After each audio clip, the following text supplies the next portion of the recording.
Oh, it looks like we're live. Okay. Welcome, everybody. Welcome to Highly Motivated. I'm your host tonight, as every night that I'm hosting, it's me, Oraganji. And welcome one and all to the Friday sesh. A little smoky smoke, a little talk, a little chit-chat, a little getting together of community. To me, that's the most amazing thing. People coming together like they used to. 30 plus years ago, we used to come together. We used to smoke, we used to laugh, we used to unload the stresses of our life together, and then we stopped doing that. We got older. We all of a sudden became bogged down with responsibilities, with finances, with work and savings and family. I mean, it changes the direction of a person's life.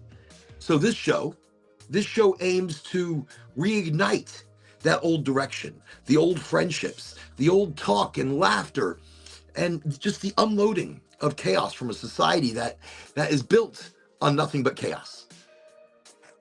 I'm coming to you from the home studio in north central-ish Florida, and I'm not going to delay. I'm going to jump right in. I went to a Goldflower today. Very excited. Just want to mention, incredibly excited. Some amazing strains that have been released.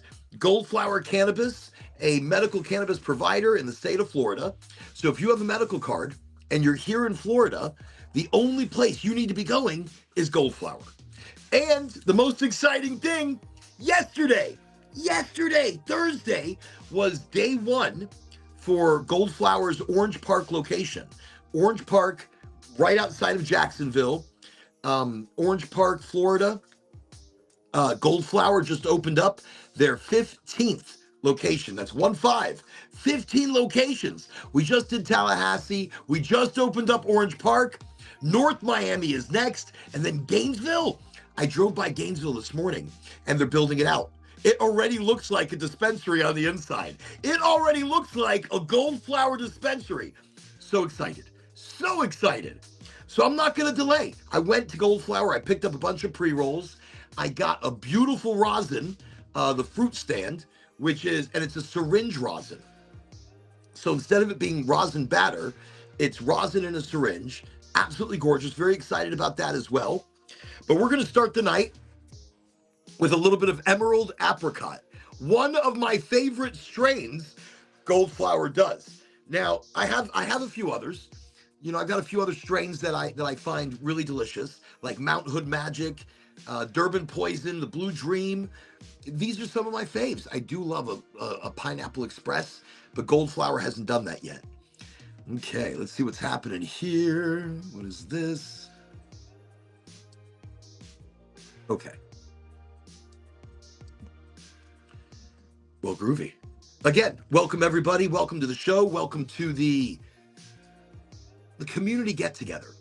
I'm not stressing it. I'm rolling into the show gently, easily, and why? I'll tell you why. I'm not under the weather.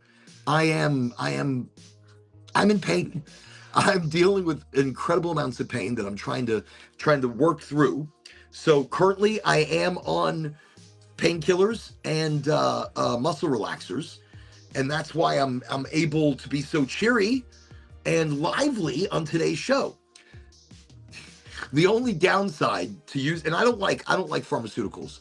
I don't like painkillers. I don't like muscle relaxers. I don't like any of it. But at the moment, my body is loving it. Why? Because I'm not in pain. But I have been. I have been in a lot of pain. And things I've been dealing with even from last weekend with the fight with the goat. The fight with the goat. And the goat won. So I'm not a big painkiller kind of guy. I don't know where I was going with that. I prefer using cannabis. I prefer using cannabis for all of my medical needs. So, and in that, I do. I found that using the rosin syringe has been a lifesaver. Now, am I less loopy on the rosin as I am the pharmaceutical medication? That's a good question. I feel like I'm just as loopy. But I'm going to be a little loopy tonight, and the longer we get into the show, the more loopy I become because of the painkillers. So the painkillers and the muscle relaxers are kind of messing with the brain a bit, but that's okay. That's okay, because no expectations, no set conversations. Here we are on the show. We are live, by the way. If anybody's curious, we are live. We go live Friday, Sunday, Wednesday, 8 o'clock Eastern Standard Time. And we go live on multiple different channels, multiple different networks. Tonight we are live on LinkedIn, Twitch, Kick, Rumble, YouTube, Facebook. We're not live. We do a restream on the Facebook. So we're basically broadcasting right now in 6 different places. Insta-cha-cha and the tiki-taki are just not working with us. They're not working with us, and that's okay. Actually, I think I can get us on the TikTok. Not the TikTok, the Insta. The Insta-cha-cha. So let me get us hooked up on a little bit of Insta-cha-cha. Here we go. Where am I? Whatever is happening here, I do not know. Dun, dun, dun, dun, dun, dun, dun, dun, dun. All right. Oh, wait, no, not that. My bad. I pressed the wrong button. I pressed the wrong button. Okay. Working. Dun, dun, dun, dun. Okay. So we're going to try to get on Instagram really quickly. I think if I can go in from another access point, then they won't recognize. I think it's Restream. So I'm using Restream on this computer. I use Restream. Restream broadcasts me to multiple different channels, multiple different networks. But unfortunately, let me see. We're live. Let me see. Okay. Let's see if that works. There we go. It's a little dark. Well, that's not good either. All right, how about this one? Nope. None of these are working. We're just going to go with a regular camera view. Here we go. And go live. Oh, Instagram's working. All right, so tonight we are broadcasting on 7 different channels. Instagram, LinkedIn, Twitch, Kick, Rumble, YouTube, and Facebook on the Restream. So welcome everybody to the show. Welcome to the Smoky Smoke, to the little talky-talk, to the group getting together. And we're going to start this with a little bit of Emerald Apricot. Now, Emerald Apricot is one of the beautiful strains from Goldflower Cannabis. And what's amazing is this right here is a freedom roll. A freedom roll. What's amazing about the freedom roll? I'll tell you. So freedom rolls, 100% of the sale goes to Weed for Warriors and freedomgrow.org. So, no, don't. What do you bring? What is this? What? At least you didn't scare me with it. Thank you. If this isn't the most Florida thing that I've seen all day, my daughter came and gave me a gator. I got a gator. I've got a. Okay, let's put that down. Sticky. Why is it so sticky? It's weird. At least it wasn't a fork. Normally she comes in and she'll give me a fork, and I have no idea what it means. And I've got like a bunch of forks. Anyways, Freedom Roll. What's amazing about the Freedom Roll is, again, 100% of the sale. Nothing goes back to Goldflower. Goldflower is donating 100% of every Freedom Roll that is sold. This is a Freedom Roll. Every Freedom Roll that they sell, 100% of the money goes to Weed for Warriors and freedomgrow.org. Freedomgrow.org, and that's Randy Lanier. Awesome dude. Also one of our brands at Goldflower, Octane. So the Freedom Roll, one of the most awesome things that I've ever seen a dispensary do. You know, Goldflower is getting back to the community. Goldflower gives a shit. Goldflower Medical Cannabis here in Florida, it's the only cannabis company that I have seen that has given 100% of the sale to charity. And they're doing that for every pre-roll they sell that is a Freedom Roll. So the Emerald Apricot happens to be a Freedom Roll. And we're going to go ahead and get started with this. That smells good. That smells really good. Okay, let's break into it. It looks nice. It's a good-looking pre-roll. This is what I love about their pre-rolls. Look how thick, look how chunky that is. I mean, their pre-rolls are beautiful. They're thick, they're chunky. They are not cones, but tubes. It makes a big difference. I don't like cones. I'm not a big cone person. Because you can put anything you want in a cone. Anything you want. Now, I haven't smoked very much lately, only because I don't want to cough. The coughing is creating a lot of pain in my lower neck up into my head. So I've been trying not to cough. But I want to smoke. And I'm feeling better. So I figure, why not? A little smoky smoke. A little talky-talk. Okay.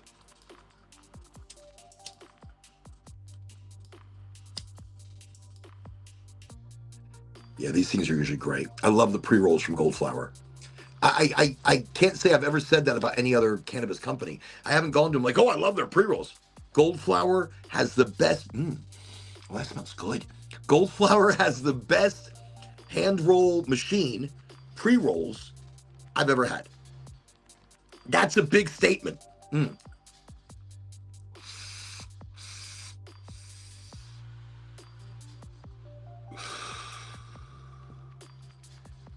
That's really smooth. That's nice. That's emerald apricot. I could tell the second I smelled it out of the container, it was already hitting me in a certain way. It's like, wow, that's delicious. That is good. So again, tonight we are live from the home studio. And what are we talking about tonight? What are we going to get into? What is the discussion about? I'll tell you what the discussion's about. 1 second. Let me see if I can get chat on. Oh, there it is. It's there. Okay. So if anybody pops in, we'll make sure to put that in there. Okay.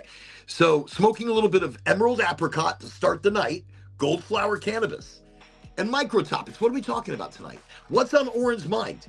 And I think that's really what it's all about. What's on Oren's mind? Because those are the micro topics we speak of. So right now, I'm upset. I'm angry at the government. I'm angry at the overreach, the over control, the organized civilization that we live in. I'm angry. I'm angry that they're putting up flock cameras everywhere you go, watching your license plates, facial recognition, peeping everywhere they can into your personal life. Plus, it's the overreach of our government deciding what's good for our bodies and what's not good. It's the government turning around and allowing for dangerous chemicals to be sprayed on our food. And we're just taking it. We're eating it. We're getting sick because they're making us sick. Who are they? Corporations, the government, anybody in control. That's who it is. And look, the same food that's sold here is not sold overseas. In Europe, they have banned artificial colors. They have banned the red 41 or whatever all these foreign chemicals are. They banned them. And they've gone back to organic practices.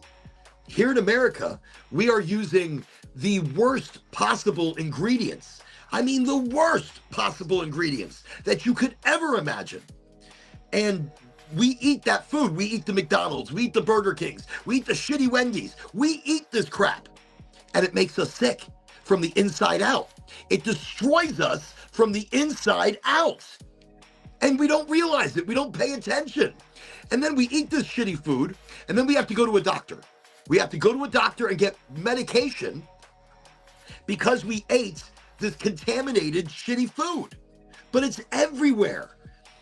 And that's what we're doing. We are in this perpetual cycle of overworking, underpay, overeating, eating crap, plastics, microplastics, chemicals that we can't get out of our bodies, saturated fats, stuff that, common sense, real food doesn't do this to you. But the stuff they're manufacturing does do it to you. And that's a big problem. That's a big deal. So we're perpetuating ourselves in a system where we eat the food, we get sick, and then we get on these medications. You go back 20 years ago, and diabetes was not that big of a problem. Child obesity was not that big of a problem. These were rare issues. And a lot of the diseases that we are getting today are from the food, are from the pesticides, the fertilizers, the forever chemicals that they're spraying on our shit. We are getting sick from that. And the propaganda right now, the propaganda war machine that is out there talking shit about cannabis, it's comical. But these are the people writing our laws. These are the people deciding what's going on in your life, how your life is run, what you should buy, where you should live, what you should wear. These are the people deciding it. But they're idiots. And it's like a comical tragedy that's happening right now, not just in America, worldwide, but mostly America. America has a problem. Our politicians, our judges, our leaders are so corrupt that they'd rather take money from the pharmaceutical companies. They'd rather take money from the alcohol lobbyists. Why? Because that's who's lining their pocket. They're not going to allow something that is healthy, that is natural, and instead they're going to spread lies. Instead, they're going to push out this massive amount of propaganda, which I've been seeing on social media, I've been seeing on the news, I've seen it everywhere. And it scares me because people will believe this. If you see something enough, you believe it. If you say something enough, people will believe it. And right now, we are in a gullible society. We are gullible because we'd rather not deal with it. We'd rather not have that problem. We just want to go along with the get along and let them control our lives. Not I. Not I. Oh, not I. I've spoken about this on the show before, that possibly we need to change our medical system, our legal system, and we need to change it from the inside. So how do we change it? How do we make a difference, right? We're going to talk about that tonight. We're going to talk about possibly how we can make a difference in this overly controlled society. We make a difference together. Not by violence, no violence, but instead, we have to change the narrative. We have to go on strike and not feed the machine. That means the foods that they're making, the Walmarts, the Amazons, the all right, we'll talk about it. But we need to change our ways. We need to make our own food because you can't trust the food that's being given to you. You can't trust what's out there. So we have to be responsible for ourselves. And so I get worked up on this. Dubba, welcome to the show, Dubba OG. Welcome. It's good to have you here. We need to take control. We need to take control of our country, of our lives, of our future. That's what it's about. So again, welcome, Dubba. It's good to have you on the show. I'm going to start with a little bit of a spoken word to help bring this to light, because sometimes poetry and spoken word pieces speak more between the lines. But I don't want you to have to read between the lines, because everything I'm about to say, this is it. This is real. I mean, I don't think we should be feeding the engine that destroys us. So here's the question. What if we simply walked away? What if the loudest protest that we could do is silence? Not the silence of surrender, the silence of an empty checkout line, the silence of canceled subscriptions, the silence of wallets that no longer spend on those that destroy us. That silence speaks louder than anything we could ever do. Look, we've spent generations believing power lives in these big marble buildings, right? Behind podiums, inside boardrooms with polished tables and all their polished shitty lies. That's what we've grown up for generations believing. That's where power is. That's where the decisions are made. But power has always been borrowed. Power has always been borrowed. It's been borrowed. I'm spitting on myself. It's been borrowed from you and me. It's been borrowed from the workers. It's been borrowed from the farmers. Borrowed from the mothers. The mothers buying from anybody, buying groceries, buying items that we've been told to buy, that we've been programmed to buy. You know, it's been borrowed from the family members that work 60 hours plus a week, because that's all we've learned to do. We've learned nothing but work. And then we get sick and we can't work anymore. We are in a system, a cycle from birth to death. It's like they own our narrative.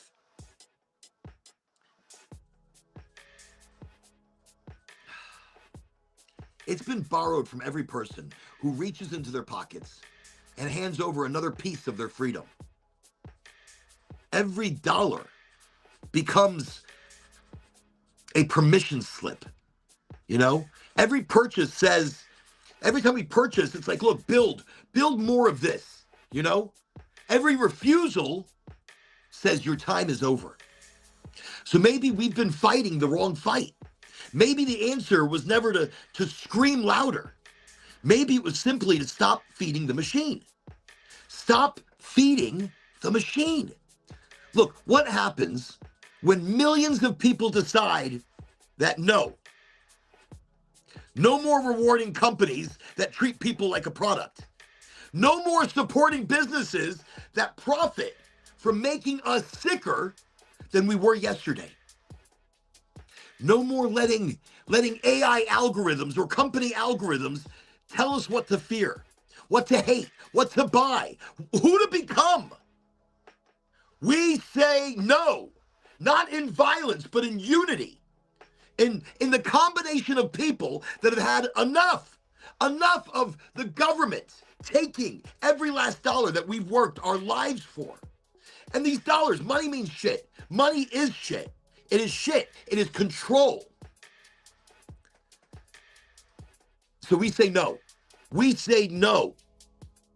Because control doesn't survive without cooperation. And cooperation ends. It ends the moment people remember they have a choice. When you and me and all of us remember that we have a choice, but we don't act that way. We don't live that way. We live as though they are making the choices for us. They, governments, corporations, the Bilderberg, the Illuminati, whoever you want to call it. The secret organization's running shit, but there's many secret organizations that run their politicians. So I'm not asking for violence, because violence feeds the story that they already wrote for us. They want us violent. They want us controlled. So violence doesn't get anything. I'm actually asking for something that they are all terrified of. Awareness, authenticity, unity, because we are not unified.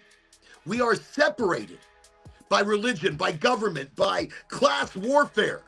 But that's all propaganda. That's all government. That's all the civilization that they have created to help control us, all of us. So I'm not asking for violence. I'm asking for what terrifies the corporations, what terrifies the government. And it's us coming together. It's our awareness, our discipline, our unity, our authenticity. Imagine waking up tomorrow and millions of people start choosing local stuff instead of corporate stuff. Like we stop going to the Walmart. We stop buying from Amazon. And instead, we make things. We buy local food, local veggies, local companies, right? What if millions of us started growing food instead of being dependent upon the government, being dependent upon all of this? What if we started growing our own food? What if we knew, look, knowing our neighbors, actually getting to know our neighbors instead of the influencers that program you, that tell you what to buy, when to buy it.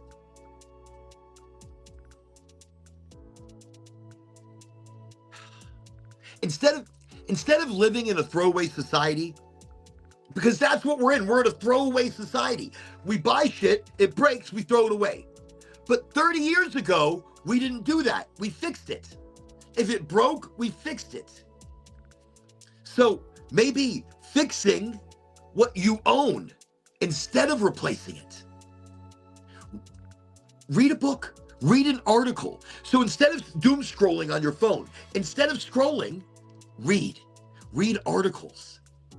You know, start thinking instead of repeating. Start thinking instead of repeating. Instead of obeying, we should be questioning.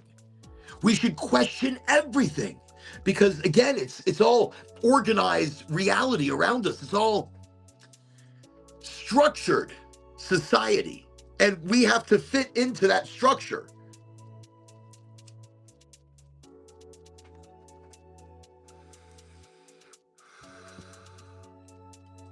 So question everything instead of just obeying blindly. That's the kind of revolution that doesn't need anybody's permission. It doesn't need a leader. It doesn't even need a microphone or a megaphone or a place to speak from, because every decision becomes our declaration. Every dollar becomes a ballot in the ballot box. Every dollar is a vote. Every single dollar.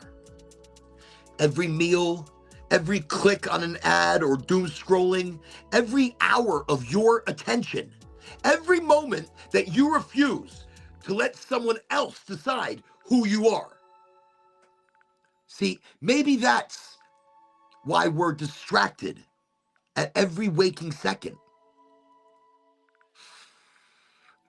Because a focused population cannot be manipulated. A healthy population, they ask questions. An educated population becomes difficult to fool. You can't trick an educated person. You can't take and manipulate someone who's focused on the world around them. A united population becomes impossible to be bought out, to be influenced. A united population. So here's the question. If tomorrow comes, which it will, and it won't, we don't know these things. But if tomorrow they couldn't sell you your fear, if tomorrow they couldn't sell you your outrage, if tomorrow they couldn't sell you another thing that you never needed, who holds the power then? Who holds the power then? When you stop giving them your money, you stop giving them your attention, you stop giving them your creation of reality. You manifest for yourself, not what they tell you to manifest. So, who's powerful then? Who holds the power then? Maybe we've been asking how to beat the system, how to overturn the system, when maybe we should ask, what happens when enough people simply stop feeding the machine? What happens? What happens? We stop feeding it, not with hate, not with destruction, not with intention. Well, with intention, I'm like, not with intention, not with destruction, not with hate, but with our intention, with our conscience. As a community, in numbers, we are powerful. In numbers, we are unstoppable. That's what we are. With the quiet confidence of people, who finally see, who finally remember that we are individuals and we run our own lives, not them. You know, we finally remember that no empire stands forever. It never stands very long when the people holding it up decide to put their hands back in their pockets, back at their sides. You know? Sergey! Everybody welcome Sergey to Highly Motivated. It's good to have you here. Good to see you.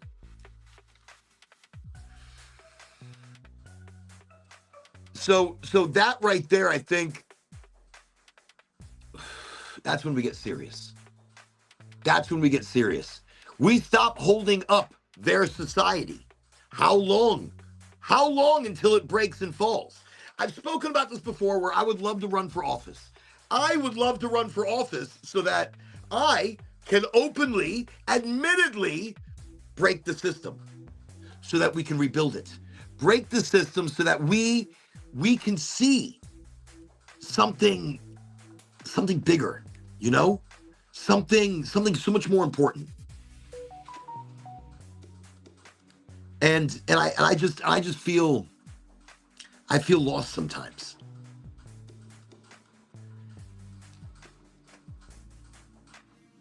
So I feel like I should run for office. I should run for office so that I can change things from the inside. I mean, not just to get the inner scoop, but to introduce legislation, to vote against bad shit, you know? Subpoena or request information that you're probably not going to get answers for anyways. Question the people at the top. Challenge everything. Challenge their contracts and their budgets. Force recorded votes so everybody knows who's voting for whom. That's it. That's kind of where I'm at. I'm not sure what to do. I'm not sure. Should I run for office? Should I, because in history, we have a lot of distrust for the government, but we let them run like with carte blanche without anybody checking. Even those that get in trouble are still doing the same shit. If I'm a little emotional tonight, it's probably the painkillers or the muscle relaxers. I feel no pain, and that's a good thing. But it does bring out a lot of different questions for me, a lot of different scenarios. And there was actually, I was going to talk about the goat situation again. And let me see if I can find what I did with that. Oh, no, it wasn't that. It was fragile. Fragility. There we go. Fragility of life. Another spoken word piece that I wanted to read. Again, everybody, welcome, by the way. This is a Friday sesh. I can't believe it's already Friday. This has been such a crazy weekend, or week. I'm already on the weekend. This has been such a crazy week that I've been fighting through a lot of pain, but I've still been working. And that hasn't been the easiest thing. But a lot of people fight through pain. You know, a lot of people are dealing with more than they should. Go see a doctor. You can't afford a doctor? Go to the emergency room. And you'll see many doctors. Remember, you don't have to pay medical bills. You can pay them later. You can do it. It doesn't go on your credit. So you can take your time with it. But I'm saying if there's an issue, there's a problem, don't hesitate. Don't wait. I waited a whole nother day and I went to sleep. I could have died in my sleep. I'm very lucky that I'm still here. Very lucky. Lightsy, how you doing? Good to see you here. Welcome. Welcome to Highly Motivated. By the way, everybody, you can also catch me on the Instagram. Instagram, I am O420X. O420X. That's how you find me. That's my handle. And in other places, most places right now, you can find me as Oraganji. Oraganji, that's my handle. You know, that's my that's how you catch me.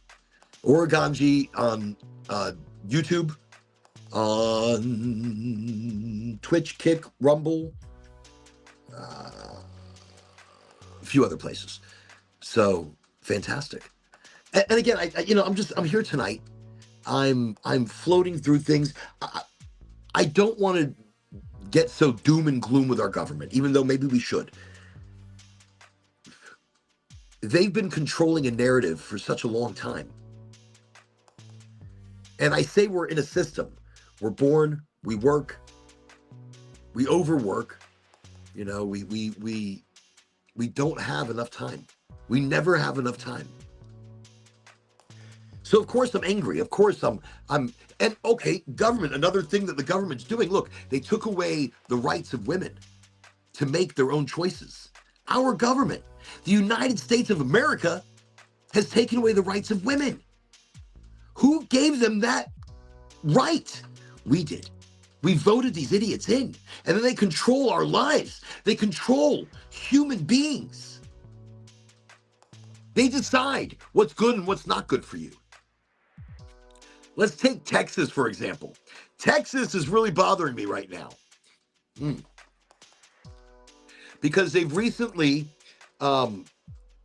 criminalized, to the umph degree, THC. So if you're caught with THCA, THC, Delta 8, Delta 10, pretty much anything of the THC category, that's jail time. They're throwing the book at you. Holy shit. This is it's mind-boggling, right? It's mind-boggling. For 6 years, Texas has allowed for cannabis. Through the smoke shops, people were buying THCA. But slowly but surely, the good old boys in Texas have been getting rid of a little bit of everything, because they are making their money from the pharmaceutical companies, from the alcohol companies. Because right now, they're losing money. Right now, there are more people starting to smoke instead of drink. I don't drink. I mean, I do one every once in a blue moon. But truly a blue moon, I cannot be their demographic in any way, shape, or form. People are getting off of pharmaceuticals. Look, I was using rosin. Instead of painkillers and muscle relaxers, because I didn't have them. All I had was rosin. Rosin, which is, again, in the syringe, inside these things. Beautiful, beautiful stuff. I haven't taken any today. I need to, probably. Maybe throughout the show. I want to try the fruit stand. I picked up fruit stand today. Delicious. Goldflower Cannabis, a medical cannabis provider in the state of Florida. Goldflower's #1. But Texas has really gone overboard. They've gone to that whole next level of control. And so I'm not political, even though it's their governor and their lieutenant governor.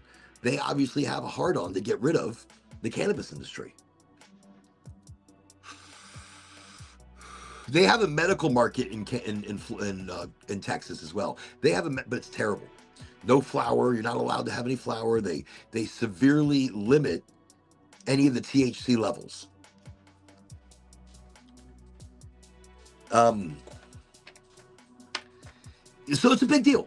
It's probably now, okay, moving into the next part of the conversation, which is, all right, so boycotting the machine, obviously. Changing the system is the next big deal. How do we change the system? What do we need to do? What exactly is the machine? Also another micro topic tonight that I was on my brain. Let me see. Micro topic that was on my brain. Our distrust in the organized history of things. History has been shaped. So from the 1600s to, that's kind of when it started. 1700s, history, worldwide history, was starting to become manipulated. History was changed. History has been rewritten. History is false. What you think is history isn't. What you think is fact, it may not be. We don't know the real truth in history beyond the 1600s.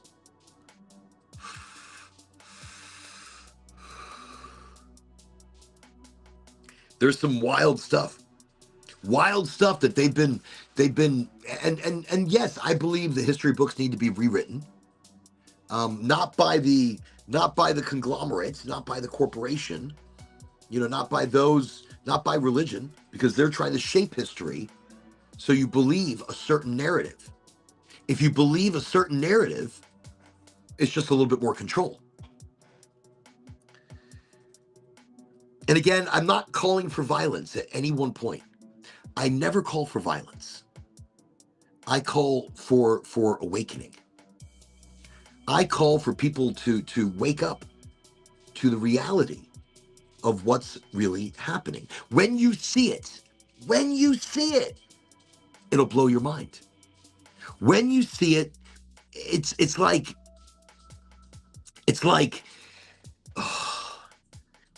a light's turned on, and you're just like, why couldn't I see this before? Because they shape the world around you so that you don't notice the obvious. And they do it right in front of your face. All of history is like that. All of the world is like that. Everybody's like, well, woe is me. Things aren't fair. Life isn't fair. Life is not fair. That's why there's cannabis. Cannabis helps level the playing field a little bit. We stop believing their lies. It opens our eyes. We stop believing their lies. We open our eyes. Wait, I'm going to write that down. Wait. Okay.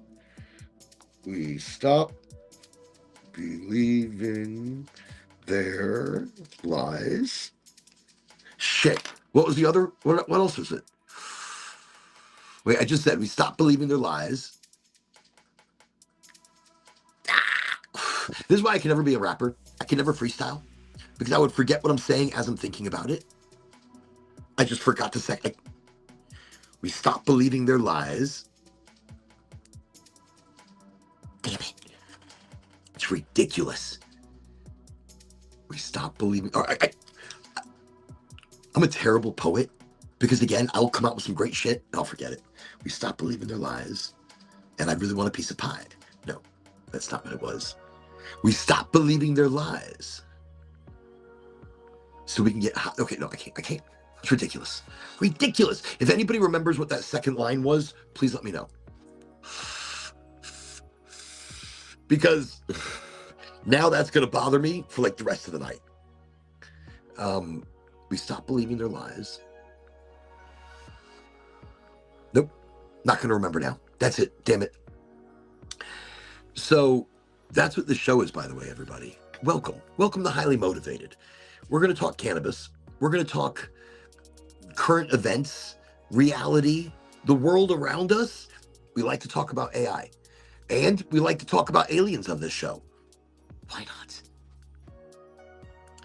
And just to remind everybody, I am smoking the Emerald Apricot from Goldflower Cannabis. And it's really good. It's a hybrid-leaning sativa. Flavor-wise, very nice. A little harsher than what I'm used to. But not much. Only because I think my throat's sensitive. I'm delicate right now. We stop believing their lies. What's the second word? I'm not going to think about it. It is what it is. Okay, this is a good opportunity to jump into, because I can feel my head starting to hurt right back here. So I have to be careful. I get a little excited. And as I get excited, I guess the pressure builds up, and that's what's making me nervous. So I do need to go in for an MRI. I do need to get continued testing to make sure that I'm okay. I mean, I'm sure I am. What am I, a doctor? But yeah, Yeah, and doctors really don't. It's like shoemakers don't have great shoes. A suit maker doesn't have the best of suits necessarily, or he's not perfectly tailored. I don't know. There's like an analogy there. Doctors work themselves to the bone.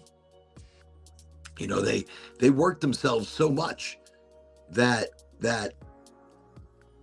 their health starts to fail because they don't pay attention to their own problems because they're always paying attention to other people's issues. Stop believing that.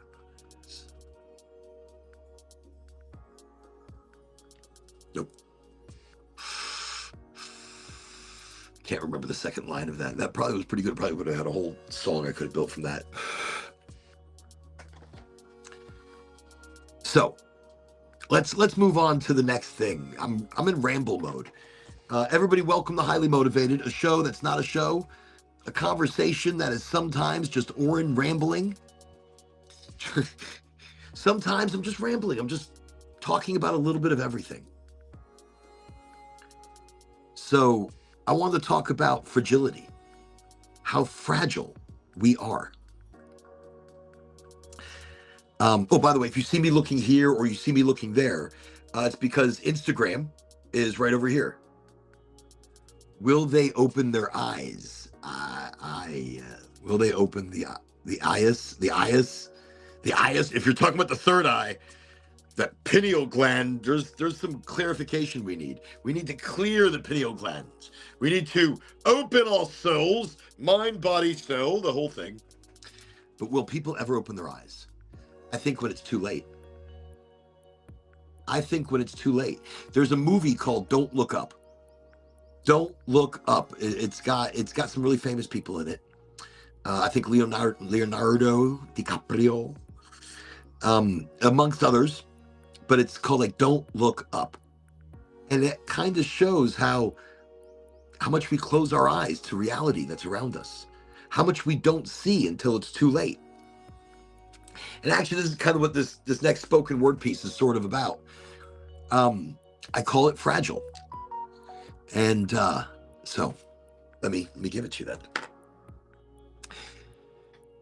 When we were young, we used to walk like we were immortals. We would jump from roofs in the pools. We drove way too fast. We stayed up way too late. I still do. And we'd tell ourselves, all those getting old, getting hurt, that'll never happen to me. Death belongs to the old. Illness belongs to somebody else. Tragedy belongs on the news. Until one ordinary day, one strange cough and sneeze together, I lost my voice for weeks. One headache, one missing heartbeat, like it skips a beat. One dizzy spell, one fall, one moment so small that you almost ignore it. And suddenly you're sitting on a hospital bed and you are wondering how life changed so quickly, how I became just weak when I used to be so strong. I guess the truth is, we're not made of steel. We're not made of iron. We're skin and bone. We're blood. We're electricity. We are power in our breath.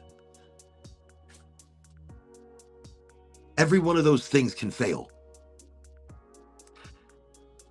Every one of those things can fail.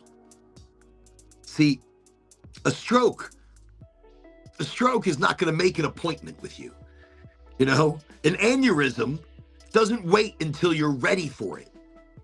A blood clot doesn't care how many plans that you've made for tomorrow. Food poisoning, too much alcohol, even too much water. Sometimes the things that hurt us aren't the monsters that we feared. Sometimes they're ordinary moments that we never saw coming. Ordinary moments that end us. My fight with the goat almost became something crazy serious. But that's what life teaches us. Not that we should be afraid, but that we should pay attention. Listen when your body whispers so it never has to scream at you. Don't let your stubbornness become your obituary. Oh, don't confuse your toughness with wisdom. Look, real strength is knowing when to ask for help. Maybe that was my problem that I had to learn this past weekend, to ask for help, which I don't do. I drove myself to the emergency room. And I drove myself back after they had even carted me along in an ambulance. I am stubborn. I am tough. I've been in pain a long time. I deal with pain. I live with pain.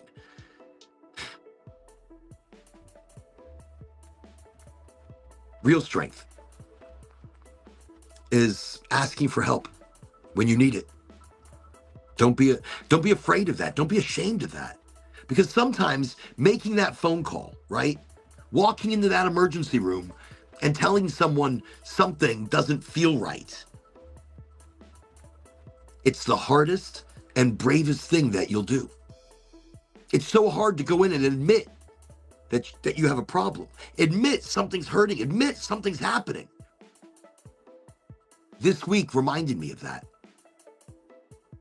An innocent moment, an unexpected reaction. I mean, something that I never imagined could send my body into chaos. It forced me to kind of remember something that I think we all have forgotten. We are fragile. Beautifully, temporarily fragile. And maybe that's exactly why life matters so much. Why those sunrises and sunsets are so amazing and so magical and so energy inducing. Maybe that's why life is so precious. Because our moments are numbered. That's something that just it kind of, look, our moments, our time is numbered. We don't know if we have 80 years left or 8 sunsets. We don't know if we're going to have another 5, 10 birthdays.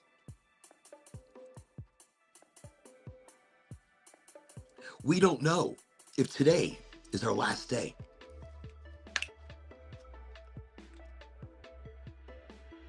We don't know. So hug those that you love a little bit longer. Maybe forgive a little bit faster. Say I love you and mean it before you hang up. Tell them you love them, your friends, your family, your children. Learn how to laugh again. Learn the funny side of you. Laugh until it hurts. Plan to watch one more sunrise. Maybe 2 more, maybe 3. Start with 1. Promise yourself that you're going to watch another sunrise. Spend time with your animals. Spend time with your animals. Love them. Sing, dance like nobody's watching, because they're not. Nobody gives a shit. Call your parents, call your children. Tell your friends that they matter. And those of you that know me, you matter. Not because you know me, but because you matter. Tell everybody that you can how much they mean to you. A little bit, a lot. But let them know that they're part of your life and that they matter. Not because you're expecting tomorrow to disappear, but because tomorrow was never promised in the first place. No. Life isn't precious because it lasts forever. Life is precious because it doesn't. So don't wait for a hospital bracelet to remind you that your heart is beating, your soul is pulsating. Don't wait for a diagnosis to appreciate your health. Don't wait for loss to understand love. Be here right now. Because this moment, this ordinary, beautiful, completely unnoticed moment of life may be the one that you'll wish that you had appreciated all along. So be you. Be all in. And believe. Absolutely believe. It's amazing.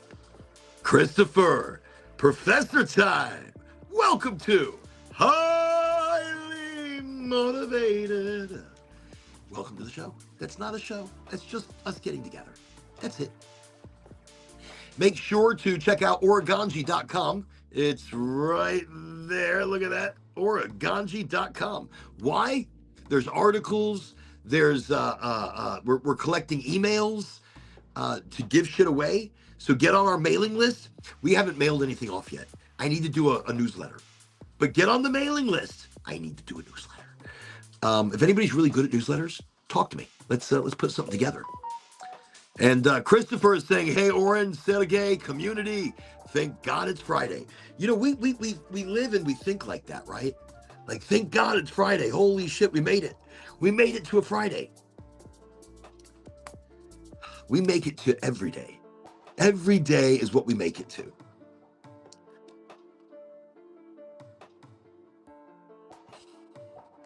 I don't know. I guess I didn't realize how fragile everything was until that's all there was. I mean, I've been to emergency rooms before. I've been attacked by dogs. I had by the neighbor. I forgive him. But it was a big pack of dogs, his dogs. They tore me up. I was very lucky, actually. I didn't fall to the ground. They would have done more damage. But, you know, I've been to the emergency room before thinking like sometimes I've gotten gas. It didn't feel like gas. It felt like a heart attack. I've gone to have myself checked out before. Very rarely, though. I don't go to an emergency room very often. I don't go to a doctor very often. I probably should. I went to one yesterday.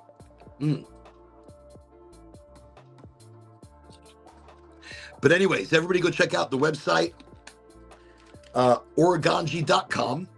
And there you can sign up and be on the newsletter that I don't have yet. And we're also going to put you in a monthly raffle, which we haven't started yet. I'm planning to. I'm getting to it. Also, we're going to have information as soon as I have a location, guaranteed. We're going to have information about the Ganji Fest on the website, on the Oraganji.com. So we'll have information, updates, and anything like that. Let me see. I can help you. Just let me. Sergey, I'd be honored to have you help. Absolutely, you're a good guy, and that, you know, and that's what it is. I have to be accepting of help. I have to open up to those that want to help. Come help. That's fine. I have to allow for help. I'm always been such a control freak in that way, where I control every aspect of everything, but I have to let go. I have to let go. Maybe I have created so much tension and stress in myself that this almost aneurysm, it wasn't, but it felt like a pain I've never experienced in my life. And I almost feel like there's a little bit of resetting that I have to do, you know, a little resetting that I have to do just to get the brain working again. Because I feel like whatever happened right now, brain's not working great because of the pain pills and the muscle relaxer. I'm blaming that shit. On cannabis, my brain works just fine. On pharmaceutical medications, my brain has got like a delay, like a pause, and then let me see. We stop believing their lies. We stop believing their lies. Can they hear our cries? No. I'm still on that. So yes, I'm realizing I'm fragile, and we are all fragile. You know, I rely very heavily on cannabis in a medical sense, because even though I'm on pain pills, I still hurt. I have pain sitting right over here. You know, I have a bit of a headache. So even though I've got pain pills, they're not taking care of everything. The pain pills are not necessarily working to their extreme. Not at all. It's like I was just looking for some Q-tips that I saw here the other day, and they are missing because my bowl is dirty, and I wanted to Q-tip it before putting in this lovely rosin. I'm looking, I don't see any more Q-tips. I guess I can't use it. I was going to try the fruit stand live rosin in a syringe. That's a beautiful full spectrum product right there. And that's what I've been using.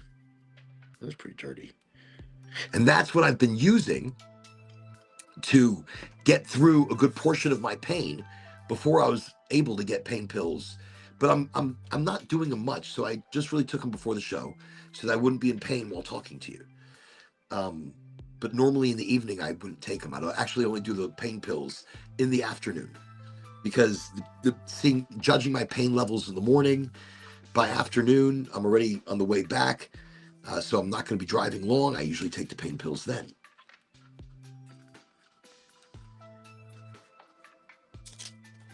Okay. So topics. Let me see. Set the day and time. Sergey, I will set a day and time. I'll send you a message, and absolutely, I'll be honored for you to help. I think that'd be a great addition to the Oraganji team, and that's what it is. We're the Oraganji team. Look, coming up in these events, the Ganji Fest, we're gonna have a cannabis science fair. And then the Cannabis Science Fair, I would love that to be turned into something that travels on the road from state to state, teaching people about cannabis. I think if we do it in a fun setting, creating something called the Cannabis Science Fair, I think people learn when they enjoy. They learn when it's fun and it's presented in a very, very nice, commercialized way. Cannabis as a fuel, cannabis as a medicine. You took Adderall? Oh, then you're on top of shit. He's like, I got it. You know, cannabis as a medicine, as personalized medicine, as a fuel, as a building material, as clothing, as rope. I mean, there are we should be going back to using hemp rope, hemp clothing. You know, I saw advertisements for it now. It was like a half bamboo, half hemp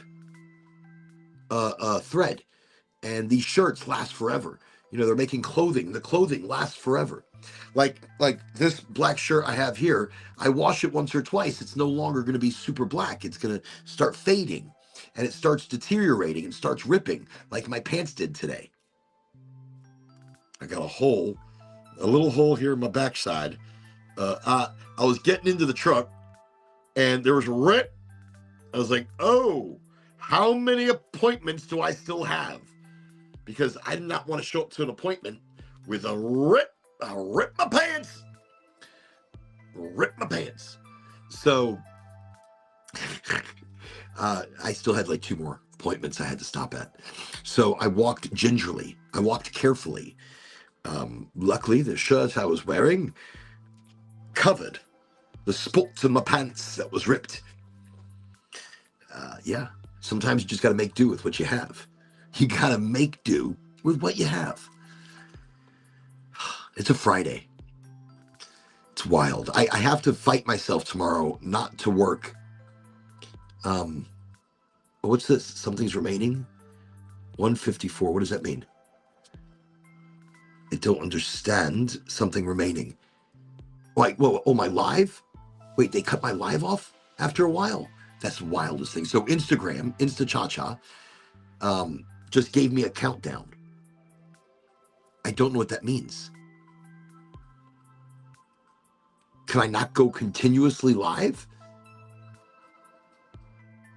I don't know. I'm learning new things all the time. So right now we are on Instagram for an additional minute and 20 seconds. It's counting me down. It's going to be a bomb. It's going to blow up. That's what it's going to be. It's like Mission Impossible. It's like I got the volume turned down so I can't hear if it's telling me anything. No, I feel goofy. Pain medicine makes me feel goofy. Makes me almost feel like I want to party, but I'm not going to party. It's pain medicine. It's like you get all jazzed up. You're like, oh, I don't feel pain. So now you've got all this extra energy. And that's like, so tomorrow, it's the weekend. I have to make myself not work in the garden. I have to make myself not work in the garden, even though I want to. I love working on the garden. I don't know what's gotten into me. It's like become, I guess, a hobby, but I love watching the plants get bigger, get more beautiful, seeing their flowers come up. I have a passion flower, which you can take the leaves, the flowers of the passion flower, and you can make a tea. The ancient Egyptians used to make tea from the passion flower. So the passion flower, absolutely beautiful, but you take it off, you dry it, and you can make a tea. And it's a tea that's supposed to help you sleep. It's supposed to bring on some beautiful dreams. Okay. Oh, look at that. So it's done. Insta-cha-cha. Well, that was interesting.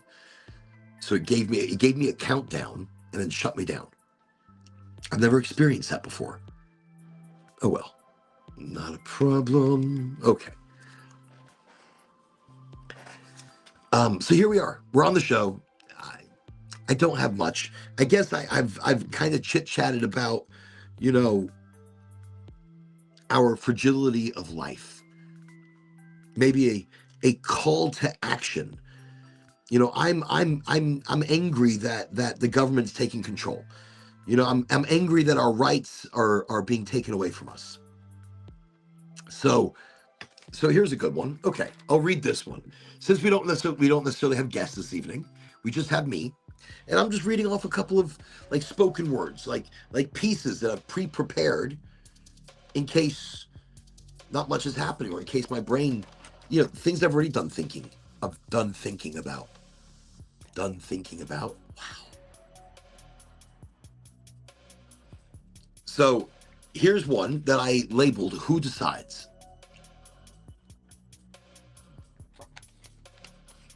So tell me, who decides? Who woke up one morning and sat around their conference table, looked out over 300 million lives, and said, I know what's best for all of them?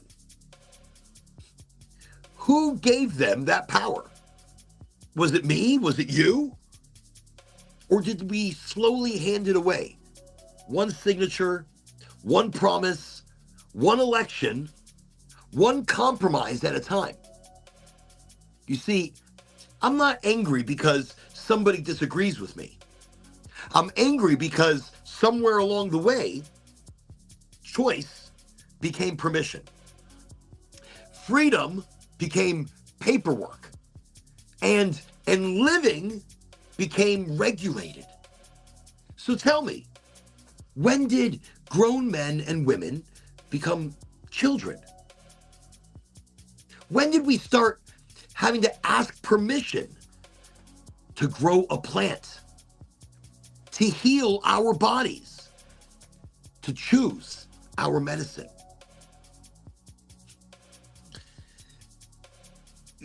To even make peaceful decisions that hurt no one, but somehow require everyone else's approval. How? Why? Who decided that? Because I never signed that contract. Did you? Look, we're told they represent you. Do they? Do they represent you? Do they protect you? Or do they represent whoever filled their campaign checkbook, whoever filled their coffers, whoever donated?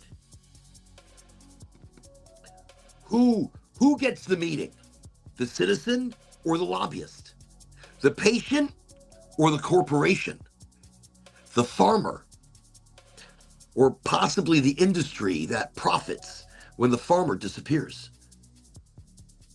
Look, I'm just asking questions. Probably these would be the questions that we are told not to ask. Because questions make comfortable people uncomfortable. And maybe that's exactly what they're supposed to do. You see, cannabis, a plant, not a political party, not an enemy, a plant. You know, one generation calls it medicine. Another calls it contraband. And another calls it a business. The plant didn't change. The politics did. That is something to think about, isn't it? The plant stayed exactly where nature left it, while the laws kept changing around it. So who changed? Not nature. People, power, money. So maybe this isn't really just about cannabis. Maybe it's about something much bigger. Maybe it's about who owns your choices. Who owns your future? Who owns your voice? Because freedom isn't tested when everyone agrees with you. You see, freedom is tested when someone in power doesn't. Listen, I'm not asking people to hate. Hate builds nothing. I'm not asking people to destroy, because destruction is easy. I'm asking people to wake up. Wake up enough to ask, you know? Wake up enough to learn. Wake up enough to stop believing that someday somebody else will fix tomorrow. Because tomorrow belongs to whoever shows up today. So read, learn, speak, vote, build, and teach others. Question everything. Even me. Question me. Especially me. Never surrender your mind to another human being. Not to a politician, not to a corporation, not to a celebrity, not to a talking head on television, not even to the loudest voice in the room. Think for yourself. Think for yourself. Is that the hardest thing? I said earlier, in power, our power is in numbers. Because a nation full of people who think is harder to control. It's harder to control than a nation full of people who obey. So this isn't left, this isn't right, this is forward. This is forward positive momentum toward a world where freedom means something again. Not a piece of paper, not a dollar bill. Where government serves the people instead of people serving the government. Where laws protect rights instead of replacing them. Maybe where we stop asking, what are they going to allow? And instead we start asking, what kind of country are we willing to build? History has never remembered the people who stayed quiet. It remembers the people who stood together, who spoke anyways, who questioned anyways, who believed anyways. Not with their fists, not with fear, but with courage, with conviction, with a voice that refused to be borrowed, to be bought, to be silenced. So I will leave you with one last question. You know, the same question that I started with.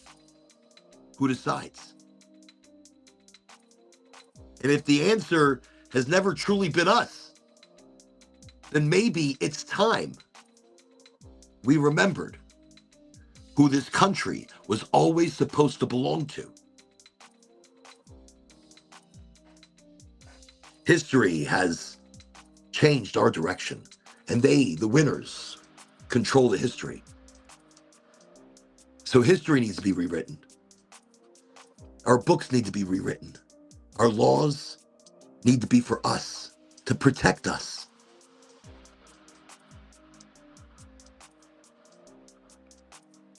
That Christopher is like, hey, Sergey, I don't know. It's definitely you and I on LinkedIn feed right now. I see only 2 viewers now, but it was 3. And I see 4 over here on, I don't know what it is. It could be the Twitch to kick the Rumble. So it's you, me, who else today with us? You know, there are other people. There's people you don't know. You know, I'm not counting who watches the show. The show is going to be the show no matter what. I'm going to get on here and I'm going to have a little smoke, have a little talk. And whether it's just you and me, Sergey, that's perfect. If it's just me and Christopher, that's perfect. That's fine. If it's just Cowboy Sergey and Chris and me and Gavin, and it's great, because that's what this show is. It's not broadcasting for hundreds, thousands of others, which we could be watched. I don't know. I know that my tracking software here sucks, and so I don't rely on it. You see, Christopher said, cannabis is hopes, dreams, and an opening of possibilities. Took me 50 plus years to realize this simple truth. It can also be escapism. You must not escape into a box, but ascend with others. I believe this as dramatic truth. I hear you. And that's interesting you said it that way. I mean, it took you 50 years to realize how much this opens up the possibilities. And in that, it also can be escapism. Do I use cannabis as an escape? I have. Not really anymore. Now I really do use it more with intention. I intention as opposed to anything else. Could I be on a special path to open up these truths in a dramatic way for a wider society to accept these truths, to talk about these truths, just as you are doing? A cannabis culture evangelist, exploring that culture. So I am a cannabis culture evangelist. I'm going to write that down and put it on my LinkedIn. So a cannabis culture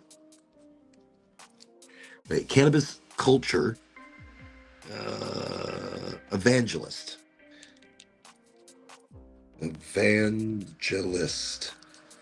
That is a mouthful. What do you do for a living? I am a cannabis culture evangelist. I'm a can evangelist. So a cannabis evangelist, an evangelist of cannabis. An individual who speaks the good word of cannabis. Wait, I actually, a can evangelist. Is that what it? Wait. So, can evangelist. Can evangelist. There we go. Bringing the good word of weed. Once again, everybody, don't forget to check out Oraganji.com. Also, if you're in Florida and you have a medical card, you've got to check out Gold Flower. Gold Flower is magical. I mean, magical. I just smoked a emerald apricot. Let me pick one more. Let's pick another. Can't see anything.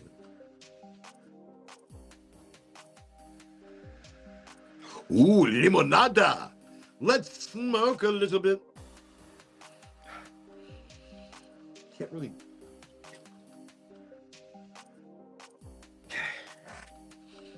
Can't really smell much. I think my nose is a little bit clogged up. But a beautiful pre-roll. Chunky, chunky. Look at that.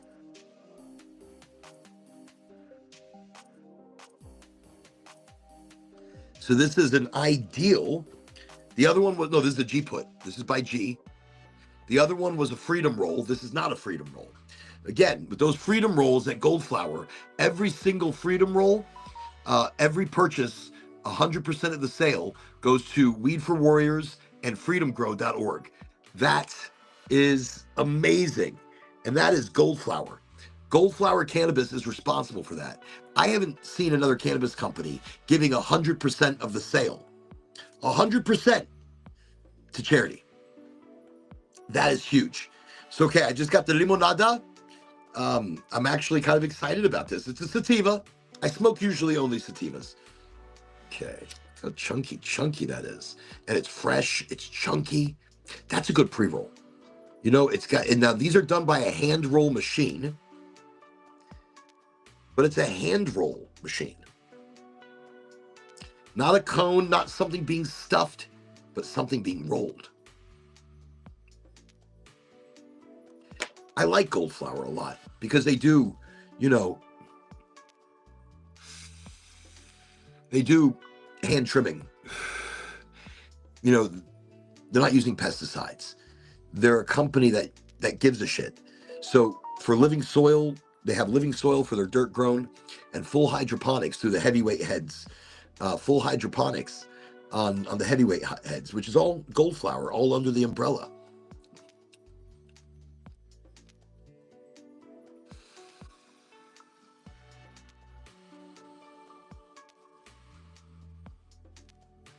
Piney, minty, lemony.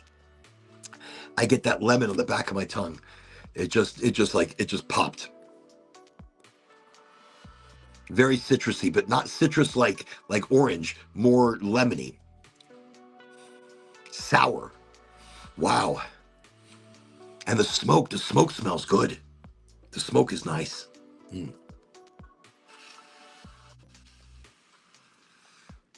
So anyways, we're just hanging out here tonight.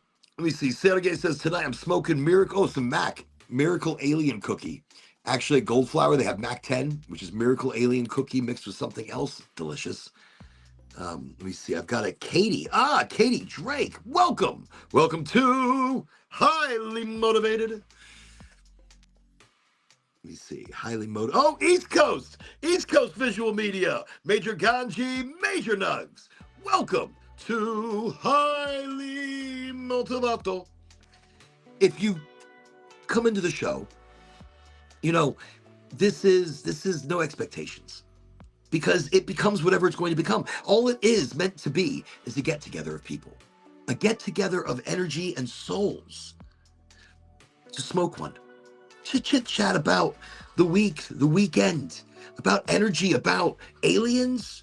There's a lot of shit going on right now with aliens. I'm not even getting into it.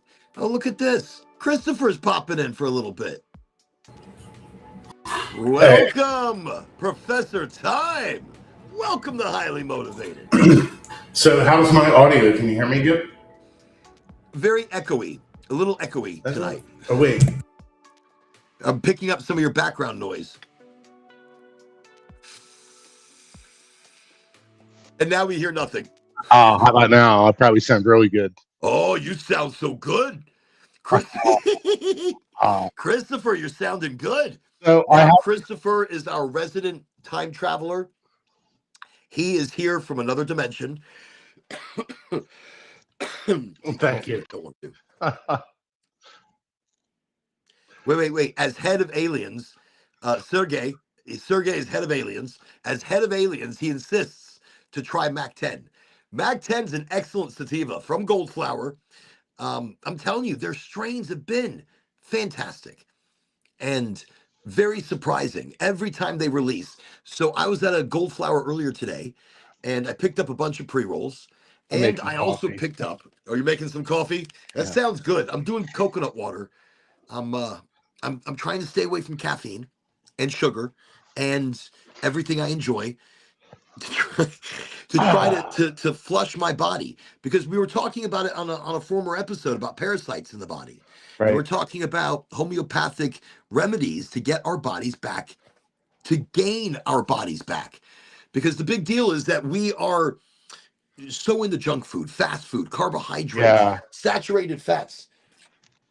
It's so important to remember that ECS is also our immune system, right? Like, um, It's helping to regulate our immune system. It's what yeah, gave us, cannabinoids in the body. The ECS, endocannabinoid system, it is what gave slows our body immunity. it slows down the communication of the synapses. It regulates the synapses, but travels up the synapse and not down the synapse, which is unusual, right? Like usually we think synapse is firing forward, but ECS travels the opposite direction and regulates our synapses. It's pretty amazing. It does. No, it does. And it's an incredible thing. And they've only really isolated two direct cannabinoid receptors, not receptors, but um or molecules, like the bliss molecule, or I think Interesting. there's another one, and these are directly affected by the introduction of new cannabinoids into Yeah, the body. and it's important. And I don't know how your immune system ties into that, because there is the lymph system. Your whole body has a But they have to circulatory talk to each system. other, and the ECS helps them all talk to each other. So you have a I think circular that's the big deal. the what is it? You hear, oh, they had their lymph nodes, Well, there's a lymph system, right, that is separate from the blood system, um, that carries lymph, and it's separate system. And then, of course, the brain and the neurons and all that. We're not really sure where consciousness is. We talk about that, but It's out there. Consciousness it's is out there in the it's universe, and we are right. tuning into Like consciousness. Go on. consciousness could be gravity. It could be the same thing, even really, but it's like magic, right? This invisible, I think powerful consciousness is thing. the dark energy or the dark matter that we can't see, Could be because and that composes or comprises most of the known universe right. is dark matter, Like the dark energy. stellar, the galactic black hole at the center of our That could be the one center of our giant brain. We just galaxy. don't know. Be a giant brain if we don't know exactly. But no, that's the thing. Look, Yeah. there's a lot that the ECS does with our body. And if it wasn't for cannabinoids and the cannabinoid system, we would not build up tolerances, immunity. I mean, things essential to the progression of our lives. So so that's why I really feel like the cannabis plant was made specifically for our evolution, our health, our longevity. And that's why I do talk much about making tea or eating cannabis raw, treating it like the superfood it originally was meant to Oh, be. and I know someone in pain right now. They're an elderly person. Uh, and I have not discussed with them yet the gummies and things like that, but that What kind of discussion's pain? Is it coming. nerve pain, bone pain, mind, muscle? Um, they've never smoked. Don't start Um, them on smoking yet. no. They've never Have them smoked make a tea. cigarettes or Have anything them make a else. tea. So, but Start cannabis as a tea, I know not someone as a smoke or even edibles. they got lung cancer, and one of the Okay. modules, like they had to take like an eighth of her lung or something Wow. because of the cancer, and she's Wow. in pain. And just for the pain modulation, gummies, something like that, truly All right. medical. If They're she in could, Florida too. if she's okay with being high. They're in Now, Florida too. this is serious. If she's okay with being high. Now, has she been high before? I don't know. Okay. Is she, I'm just going to ask, I'm just being like this. Is she like a goody? Let's put it this way: Like a goody. if it Like a makes goody the, two I shoes. think if it makes the pain go away, any Okay. human soul is going to Right. crave that release and I have to It be doesn't very matter if they careful get as to what high, I say you know, and what claims that I make. because Okay. But it's I have medicine. correct. But It's I've helped other important people. people know that too. It's And everybody, please medical understand that the claims harm, that I'm making, I'm not making any claims. All right. right? They're I not am medical giving claims, right. No medical claims am I giving in any way, shape, or form. I am giving you information that has worked on me, worked on family, worked on friends right? with my direct observation. So, Right.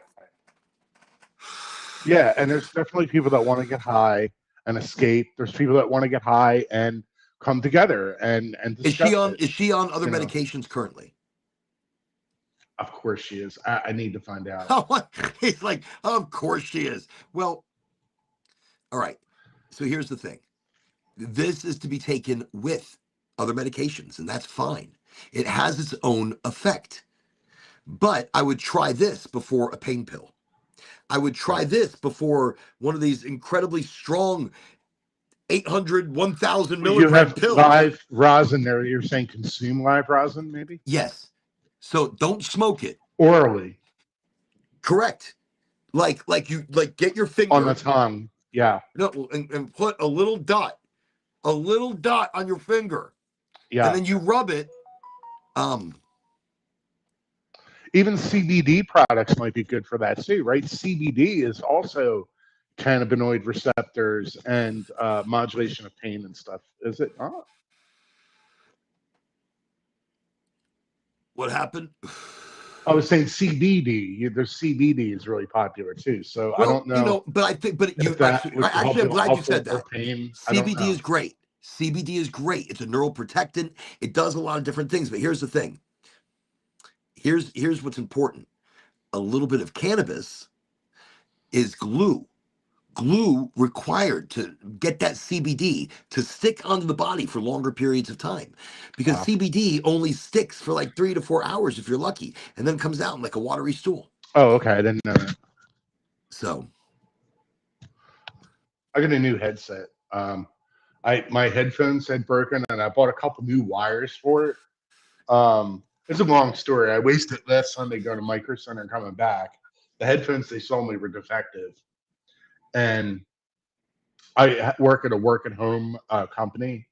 And my brother's so like, "Oh, you use he these things on a regular this is basis, or like this is for my day job." My brother's like, "I have a headset." I was like, "All right," because someone returned one, and dude, it's the most beautiful thing. It's so Bluetooth, wait, we just wireless. finished. Let me finish before Yeah, my sorry, brain completely sorry, shuts. It's sorry. okay. No, no, no, no, no. Just, I'm No. gonna So go what make we my have here, coffee, but no, I what can we have, still no, hear you actually, and this is talk. for you. Yeah, Go get your yeah, coffee. yeah. Go get your cup. We're I all am. gonna I'm wait making for my you. coffee right now. No, I'm still We're, here. I'm just. no, I'm glad you can hear. So anyways, the rosin that I was just showing, and I'll show everybody on the screen. You see I can what's see it. there. Okay, this Yeah, I see rosin, it. all right, that right there is a full spectrum cannabinoid product. Aha. See, this is Yeah. not RSO. Right. RSO is also very important, but important at helping to attack the cancers, What does blood RSA cancers and stand cell for? cancers, skin cancers. RSO, and that's What does Rick Simpson RSA? oil, or also Ah. known as FECO oil, Okay. or Interesting. feco, Interesting. What's tomato, different? tomato. So what's difference between RSO? It's not a So full compound. RSO and rosin. So RSO is an end product. It's been decarboxylated. It's been gone through a process in order to get, and it's a very dark oil, but it's beneficial and effective in its own way. But for pain, the only thing I recommend is live rosin. Now, live rosin, again, you will put a little dab, will do you, a little dot on your finger, and then you rub it underneath, right here on your gums. So you're going to rub it on the gums. What about gummies? I mean, they're not as So good. gummies are made with a distillate. Okay. And even if you get gummies that are made with a Not rosin, going to give you the full spectrum, right? well, yes and no, but you're going to digest most of that and process a good portion of that through the kidney and through the stomach, or liver and stomach, kidney and stomach. Shit, I don't know. I'm not a doctor, but I play one on TV. So you will digest out and process out a lot of those beneficial cannabinoids that are kind of doing a live decarb box in the body. So when it's got to be the cat. The cat just scared the shit out of me. So when with this and rubbing it on your gums, you're getting it directly into your bloodstream. You're getting this faster into your bloodstream, than an edible.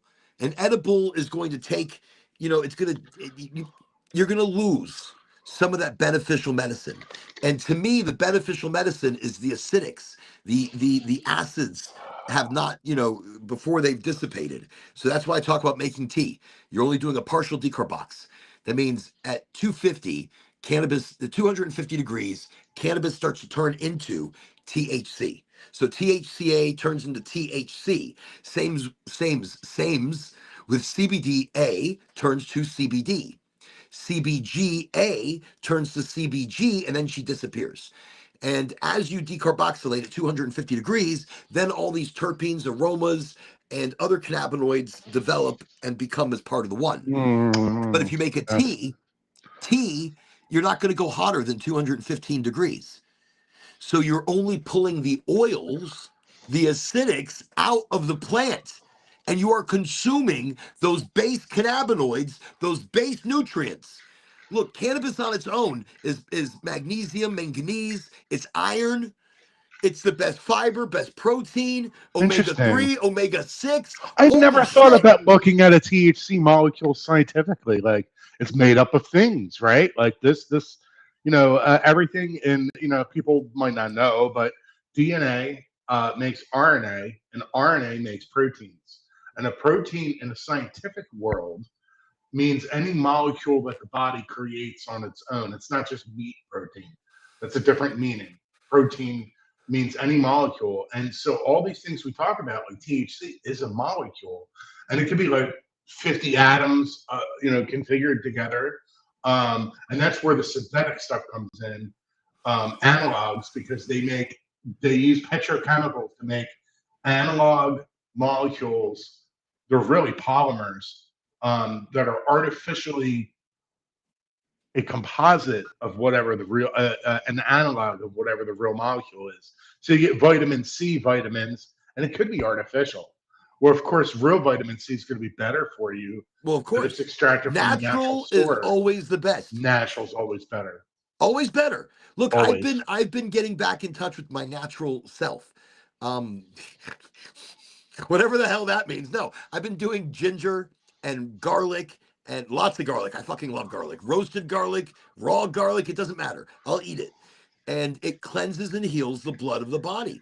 I feel different. I feel better. I mean, at the moment, I'm hurt because of the thunderclap, the goat, and that whole incident that happened. I'm an unhealthy person. I smoke cigarettes. I need to do better in all these departments. I used to smoke cigarettes. I smoked cigarettes most of my life. Yeah. And I'll tell you something, Chris.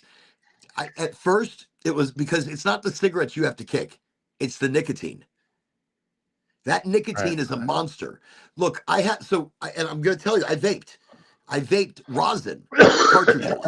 So when I quit cigarettes, I vaped rosin cartridges because rosin gave me more of the mouth and throat feel like a cigarette. So every time I hit the rosin, it was like I'm hitting a joint.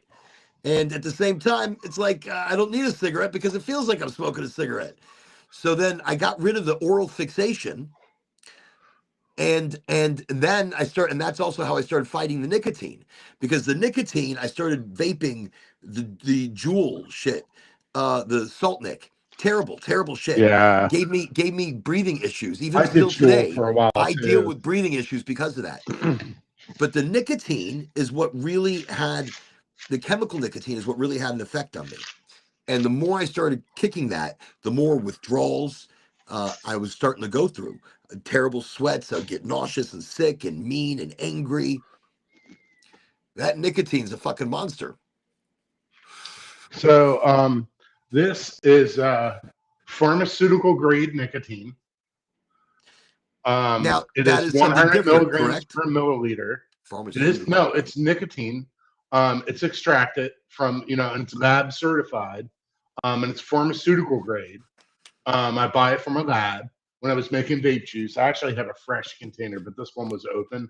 I need to put the fresh container in the fridge. Actually, I should have put that. Comes in a blue bottle because the light ages it. I don't even know if the bottle I have another bottle. I don't even know if it's good anymore. It's been so long.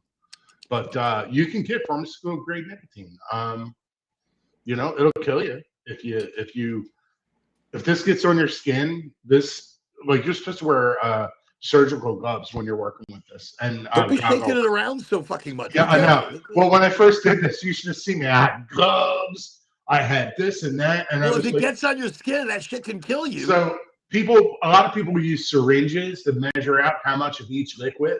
But dude, that's a fucking mess. Let me tell you something. You get yourself a scale and you get pipettes and you just do the conversion between density and the weight, and then you just weigh out how much each liquid you put in. I use a precise, goes out to the 10th of a gram or 100th of a gram. I think it's like a 100th of a gram. And you just drip the chemicals in there to the combination you need, and then that's how I make my vape juice. I weigh it out. Like I'm an expert at doing that. Yeah.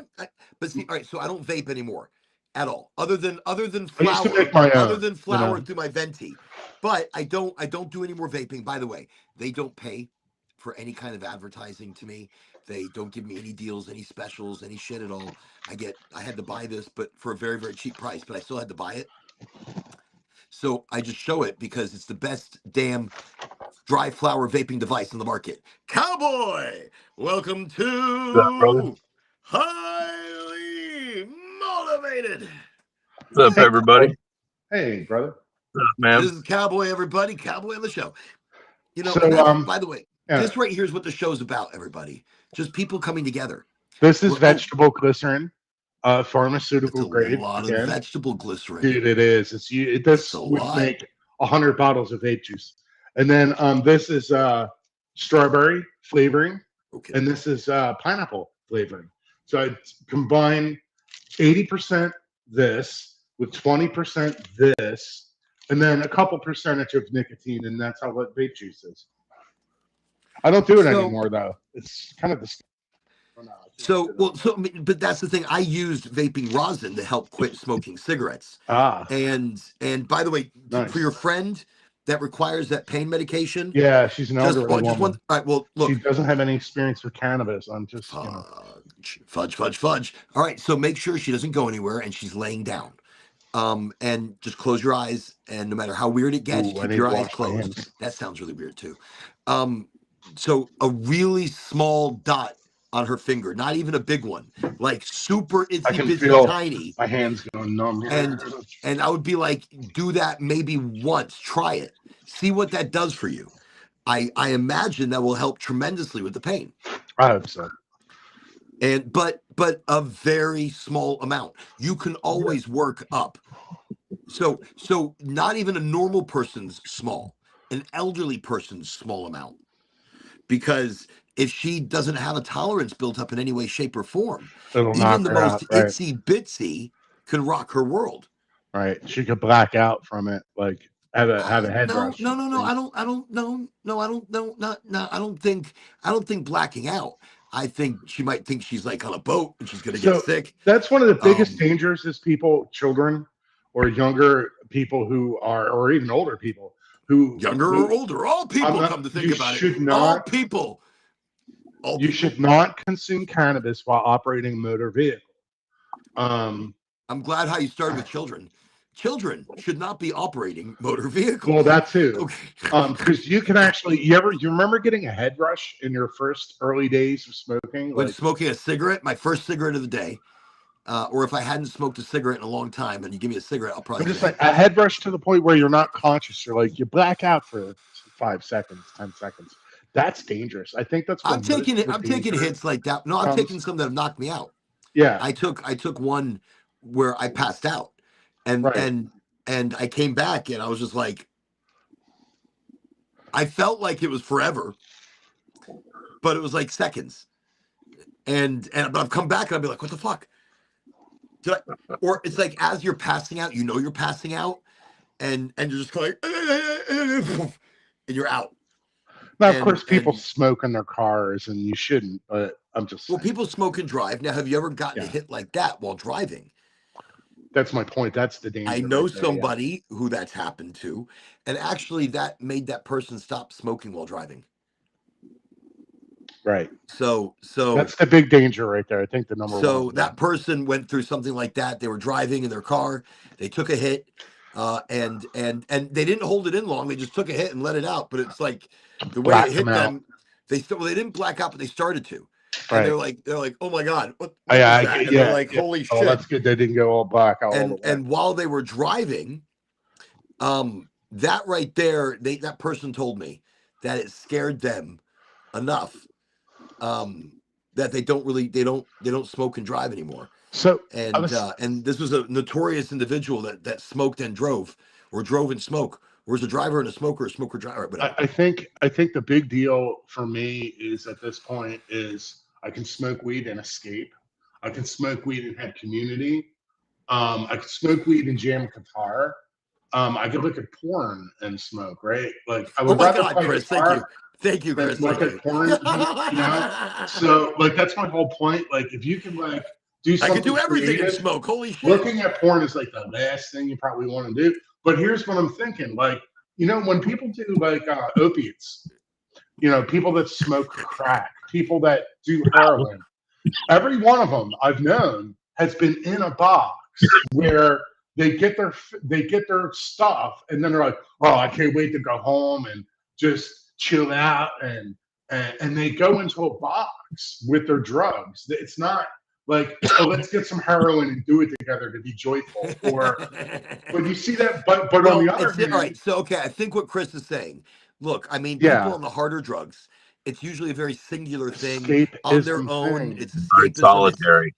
It's very Solitary. solitary. Maybe the Right. cocaina. The cocaina. So yeah, That's that's the maybe a one party. That's like that's opiate. more of a I social was thing. going to say that's the one opiate that is social. Because yeah, I'll do a line. Yeah, I'll do a line. You know? But every other opiate, every other really hard drug out there, you're right. People go into a box. They go into solitude. That's the problem. That's now, the problem with but the cannabis. That's why cannabis is not a drug. Because cannabis, people want to smoke together. People want to get together. People I didn't want smoke community. all day until now, and I just rolled one up because I was able to. I'm going to be able to smoke with you and well, that's fantastic. Join the smoke sesh. Yeah, I am. I'm here. And actually, you know, so the only time I'm smoking right now because I don't want to cough, because it's been hurting the head. Even right now, I feel pain in my head. I'm running low on weed, and I'm stretching out my supply. It needs to last until a few days here. I'm stretching out my supply, so I'm being very cautious. But because of that, I'm smoking more creatively and community than I am getting into a box. Because I'll definitely get into a box. I mean, dude, I've had times when I've smoked 3 joints in a row by myself, and I'm like looking at some crap porn, something, you know. And enough with the porn. What is this with you? Every time you say that, I'm gonna get a ding. I'm gonna have to like mute you. It's like he's. Oh my God! Yeah, we can't talk about that. I forgot. No, yeah. why why are you doing that? Why do you do that? He does that to test the limits. I'm telling you. No, he's doing that to thanks test for the reminder. I appreciate you pushing back of the dings. You know, it's your show, man. You know, you're in charge. Well, no, it's all of our show, and we're already monetized. We are already hidden in the cracks of YouTube, LinkedIn. Well, that's the other thing too. Rumble. People think if they post on social media, people are going to notice them, but that's not true. Like you can't advertise your product on social media because no one will ever see your damn stuff. Like it's the social media is not like it was in the old days. You need to pay for exposure now. Well, like you know why? Need to do that. Look, 5 years ago. But you know, but 5 years ago it was also different. 10 years ago it was different. I say that because you didn't get exposure like you get now. Look, even my show, maybe live, I may have a total of 10 people watching, you know, from different places. I'm okay. I don't care. But later, my show is watched hundreds of times. And on TikTok and so stuff. it gets replays. And people may not watch the whole show, but they're going to watch the first 20 minutes. And in that first 20 minutes, There's a lot of advertising that can be done. There's a lot of guiding Right. of So hey, here's what I think, blah I've blah blah blah blah blah blah. I made $3 on Rumble in 90 days. It's more like $2, but I made $2 to $3 in 90 days on Rumble, just from the instant monetization. Um, I can't collect that money until it's a certain amount, but I'm earning money, a little bit, right? A tiny fraction. Um, you know, I'm not just through advertising. not in the show. I work for a company and I promote, for a living, but I only promote what I believe in. That's my life. Me That's what it's too. become. I can only I sell no what I longer believe work for in. those or do for those that I can't believe in. I learned that when I was a kid. I was 12, and there was a salesman at the computer store. I worked at a computer store. I was only 12, and that's younger. I had to do it off the books because even though I had working papers, you still had to be a certain age. Now you can go to work with your parents. You don't need working papers. You can be a 5-year-old and go to work with your parents. People don't know that. But in New Jersey, I saw that happen too. Some lady come up. He's awfully young to be working on your crew, and the guy's like, "That's my son." And she's like, "Oh, okay." So there's an exemption in the labor laws where a parent can teach their child their job, and that is the true meaning Of of course, they bringing should child be to able work. to. There shouldn't be. Mm-hmm. There should be no It's a family common law labor right, laws. I make actually. my children work. I work the shit out of them, and then Mow the lawn, clean the dishes, paint the room.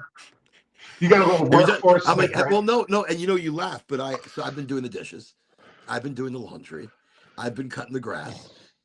It's a Do you have a lot of work. dishwasher? It's a lot. No, I don't have a dishwasher. Oh, I you do wash it by by hand. hand. Yeah, Hand's better, I think it obviously, is. but It also makes you much more aware of the dishes that you're using. You're using less chemicals. well, You're yeah. relying more on you're using less water. I believe less water. Maybe not. Maybe I'm using more water. Don't you hate Maybe how I just let it run the whole fucking time. the kids just throw the dishes in the sink? Yeah, that's exactly what happens.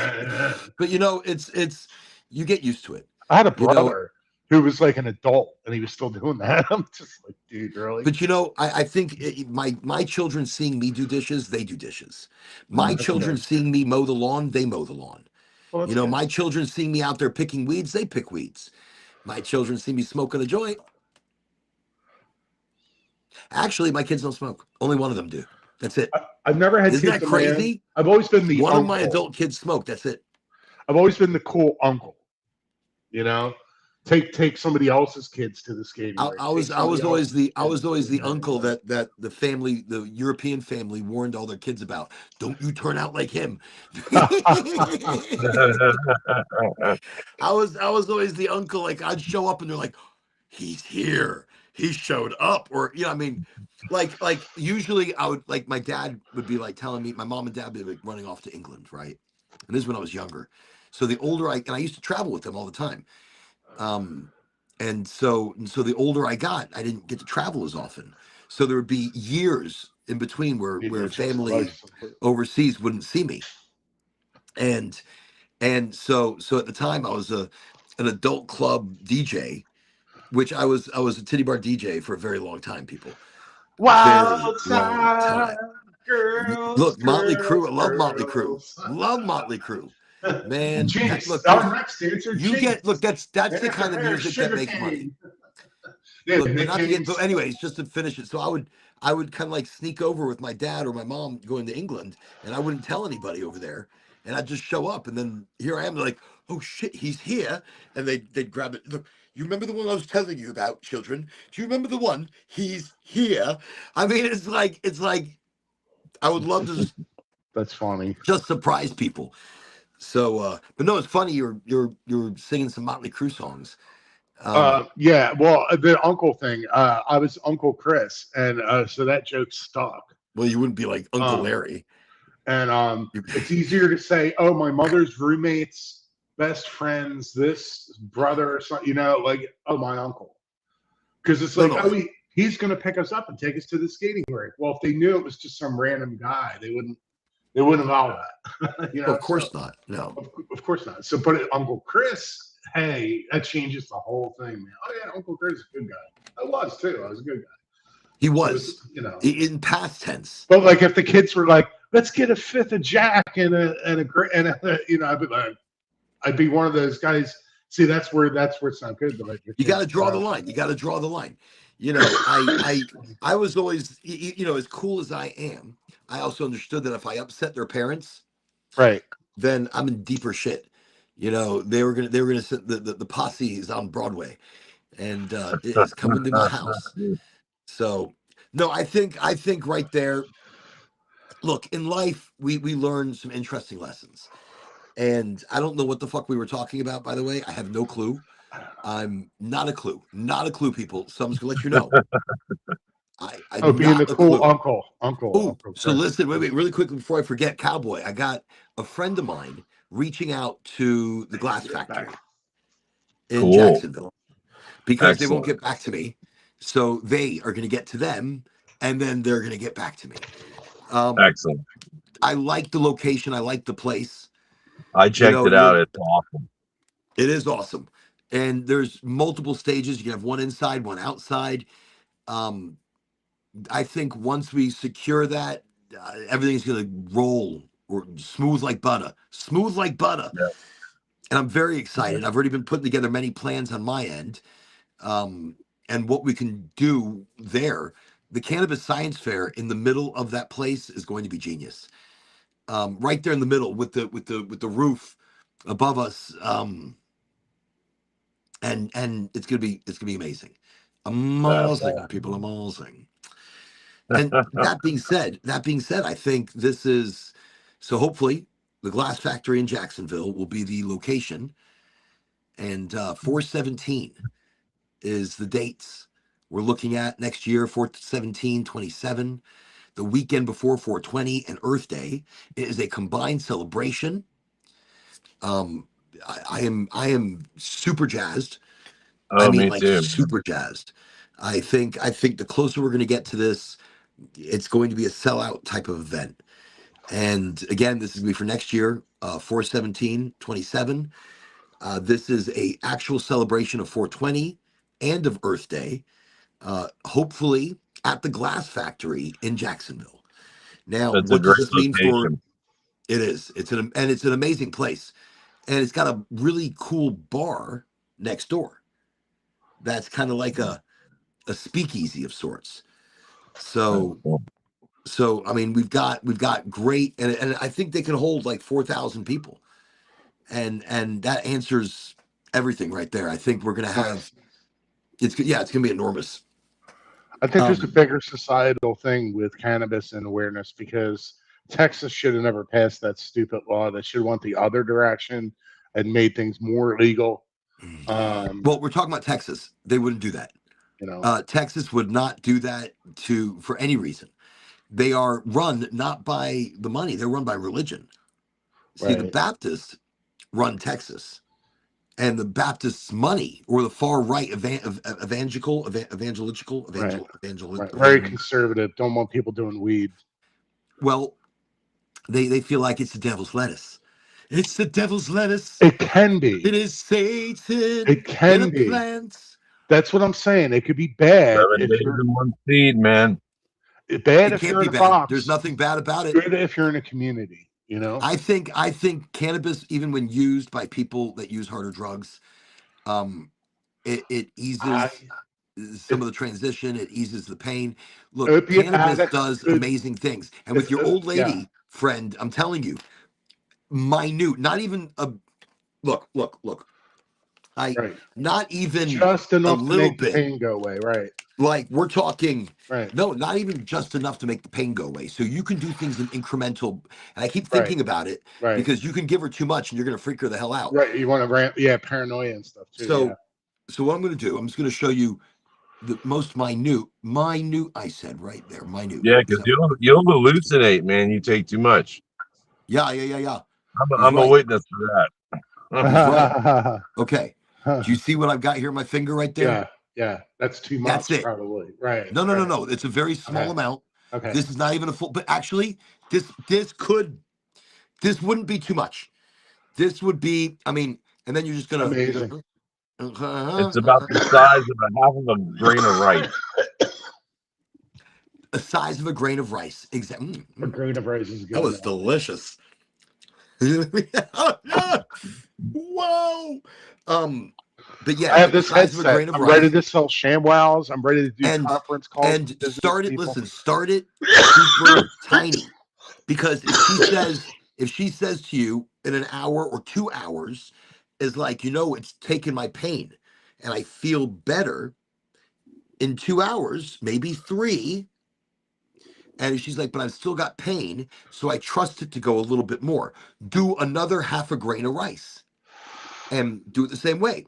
Now you are microdosing. Right. And that next little dabble do ya will reinvigorate that first hit she took. And together they might get her a little high. Gotcha. Okay. So I'll keep that in mind. you might have to like space it. Be like, well, how about we take it a little bit later? And then don't let her take it right before bed either. To be honest with you, the pain's probably so strong. It's more Yeah. about getting rid of the pain, dude. The I know, side but effects, sometimes you don't want the negative side of it. When I say that, right. a bad high is a bad high Yeah. because you just take too much. The only time I've ever had a bad high is eating too many brownies, or taking, or where'd it go? At least 20 years ago, I have a bad story with cocaine where I had so much cocaine I could just keep on doing it. And Where'd it go? I normally didn't do it, but this one time I had cocaine, and wow, I couldn't stop. And I had Do me a like favor, say cocaine. I had to give Do it me a favor, away. say it the fancy way. Yeah. So that Opiates, just say it the fancy. powdered Yeah, cocaine. just say it the fancy way, because I guess that's one of those action words. Right. And Right. so again, we Right. are trying to stay Right. within the censors, the people that are defining our lives, telling us what. I'm not going to get into it right now. But with the older lady, she's got to start small and Okay. space it out, and you're I'll going to take that notice advice. a Thanks, big Lauren. difference. Mhm. And honestly, a sativa would be great. Okay. A Not Thai into strain sativa. or a sativa. Okay. Flavor wise will be better. Effect wise, it's a vasodilator. It's going to open up the blood vessels. If she has neuropathy, her feet will start to So tingle. I've done. I mean, sativa's great. Smoking it is one thing. I'm more Eating of a. or doing a syringe is another. I stick to indica only because I have this consumer perception that it's better and that it Better tastes as in what? different. It makes you drowsy, makes you sleepy, makes you tired. Is that Look, really my what it does? sativa regulates me and Maybe brings I me need to a to level where I have maybe I need an to do inner some energy sativa. again. It's I think my I age. I need a little inner energy, damn it. I do entirely indica dominant. Because I think the taste is better and it's more luxurious and more. I could never get indica before, and it's like You see this? He's calling us sativa people not luxurious. It's You are in the class couch. warfare here, sir. Class warfare. Damn it. I mean, it's Me just with my because coconut water and like my I've always crystals. had I just noticed I'm sativa, like but really starting to indica, get into what's this shit. that? So that's where I'm hooked on the indica thing. I smoke indicas. Look, I smoked that blueberry yum yum the other day. That blueberry muffin, that's blueberry yum yum. Holy shit, beautiful. Yeah, you're Knocked me definitely in the couch that night. right. Look, on the show, I was just like, hey, all right. Y'all talk. No, I mean, I was like, indicas are great for muscle relaxation.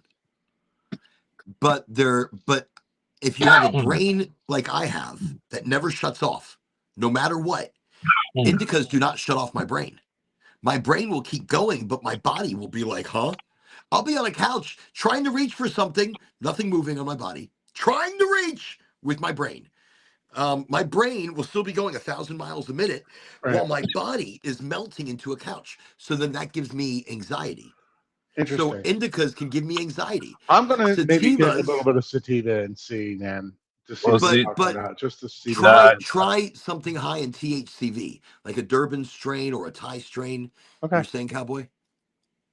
I was saying that the sativas, I mean, they help counteract my heart condition. I take an indica or something like that, and the anxiety comes out because I feel like my heart rate's slowing down. So the And anxiety comes out.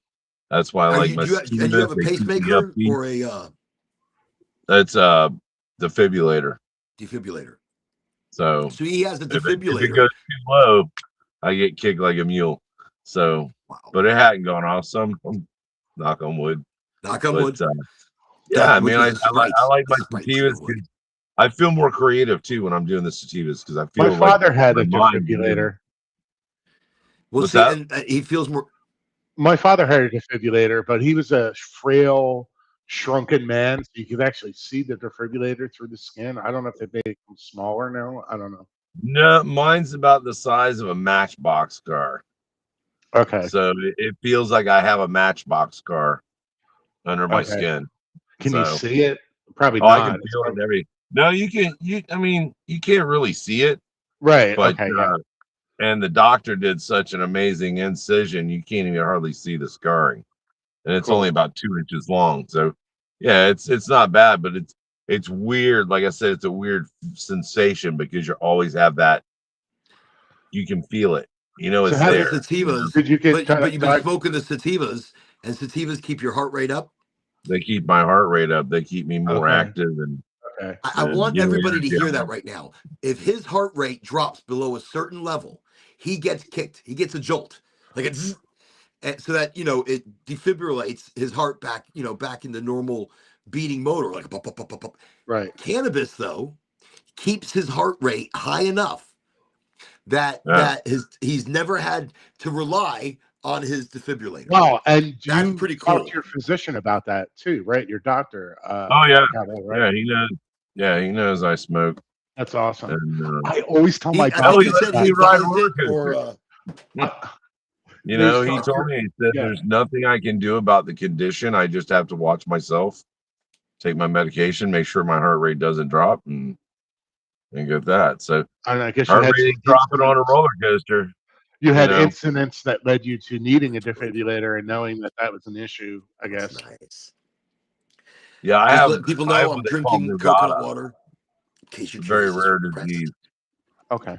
What is it called again? Yeah. Well. It's called Brugada. It's Brugada. Brugada syndrome. I got the Okay. Brugata.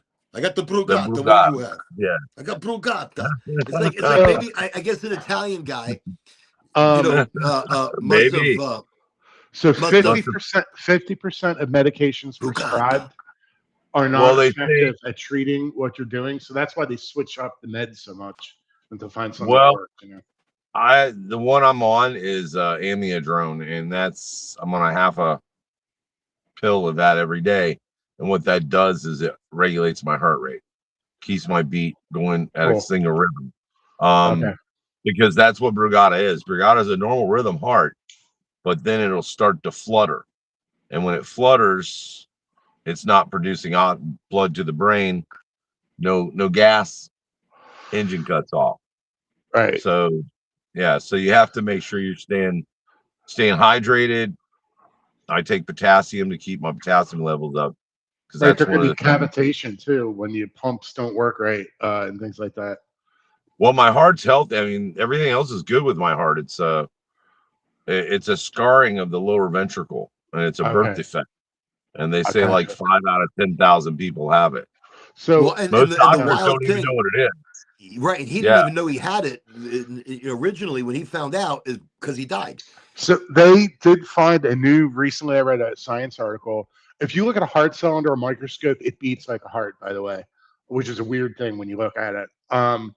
So that's weird. The whole heart is made of beating molecules, cells. Uh, Yeah. And yeah, yeah. what's this? I hear you could roll it out. The heart is chambers. It's Well, the but brain's that way too. It's if the brain's actually a sheet, and then it's all folded together. Same thing with the heart and everything. You can fold it out, and we all evolved from an embryo, and if you look at an embryo develop, it repeats the evolutionary process of evolving from a single cell. We all evolved from each one of us were born from a single cell. Um, that evolves through that evolutionary process. And you can see an embryo is like a chicken, then a lizard, then an alien, then and then it eventually turns into a human. But Keeps here's the evolving. thing: It's evolving, they even in our evolution, like that would microevolution take of an individual. much longer in Right. order to reach where we've become So now. yeah, you repeat From millions of years of ape evolution. to Yeah, this when you're born, that is happens. we it's like we went light years at a time. Yeah, I'm just stating that. Just when you look at science, you look at the fact, you look at the realities, yeah. to go from that single cell to what we are now would take hundreds of billions of years. Well, right. We repeat that evolution when we gestate 9 months. And But we're not that remember, old. evolution's a theory too. We're not Well, absolutely sure I that's feel how like, things work. so that's why I also feel like You know, civilization is older than we realize. Civilized society, we don't go, I think we go back much further, like maybe 100,000 years back of right? civilized society. Not, Atlantis, up and down. Maybe we've been advanced before and I came believe back we in this have been advanced generation. before, and I believe our Yeah. continents have shifted. I believe some continents have gone underground, underwater, while others have been There pushed is up by mountain there is ridges and the other things. expanding Earth hypothesis that theorizes that the Earth has grown in size, so that continental drift might be because of that. So that, well, and no, and there is an actual There's continental some drift, theories on that. Yeah. but what's interesting is, and actually let me pull it up, because our history has been changed. Oh, that yeah, the Tartarians and all that. Oh, I wanted to So mention I did see an article about a state of matter between life and death that's not alive and not dead, but it's something in the middle. And they've seen dead cells they've extracted from like a decaying body. Like they put it on a petri dish and like they it's not regenerate. alive. It regenerates They and does other regenerate. things. Like it's Look, just alive. Like life weird is an things are amazing saying. thing, and when Yeah, you realize that we are just borrowing a body.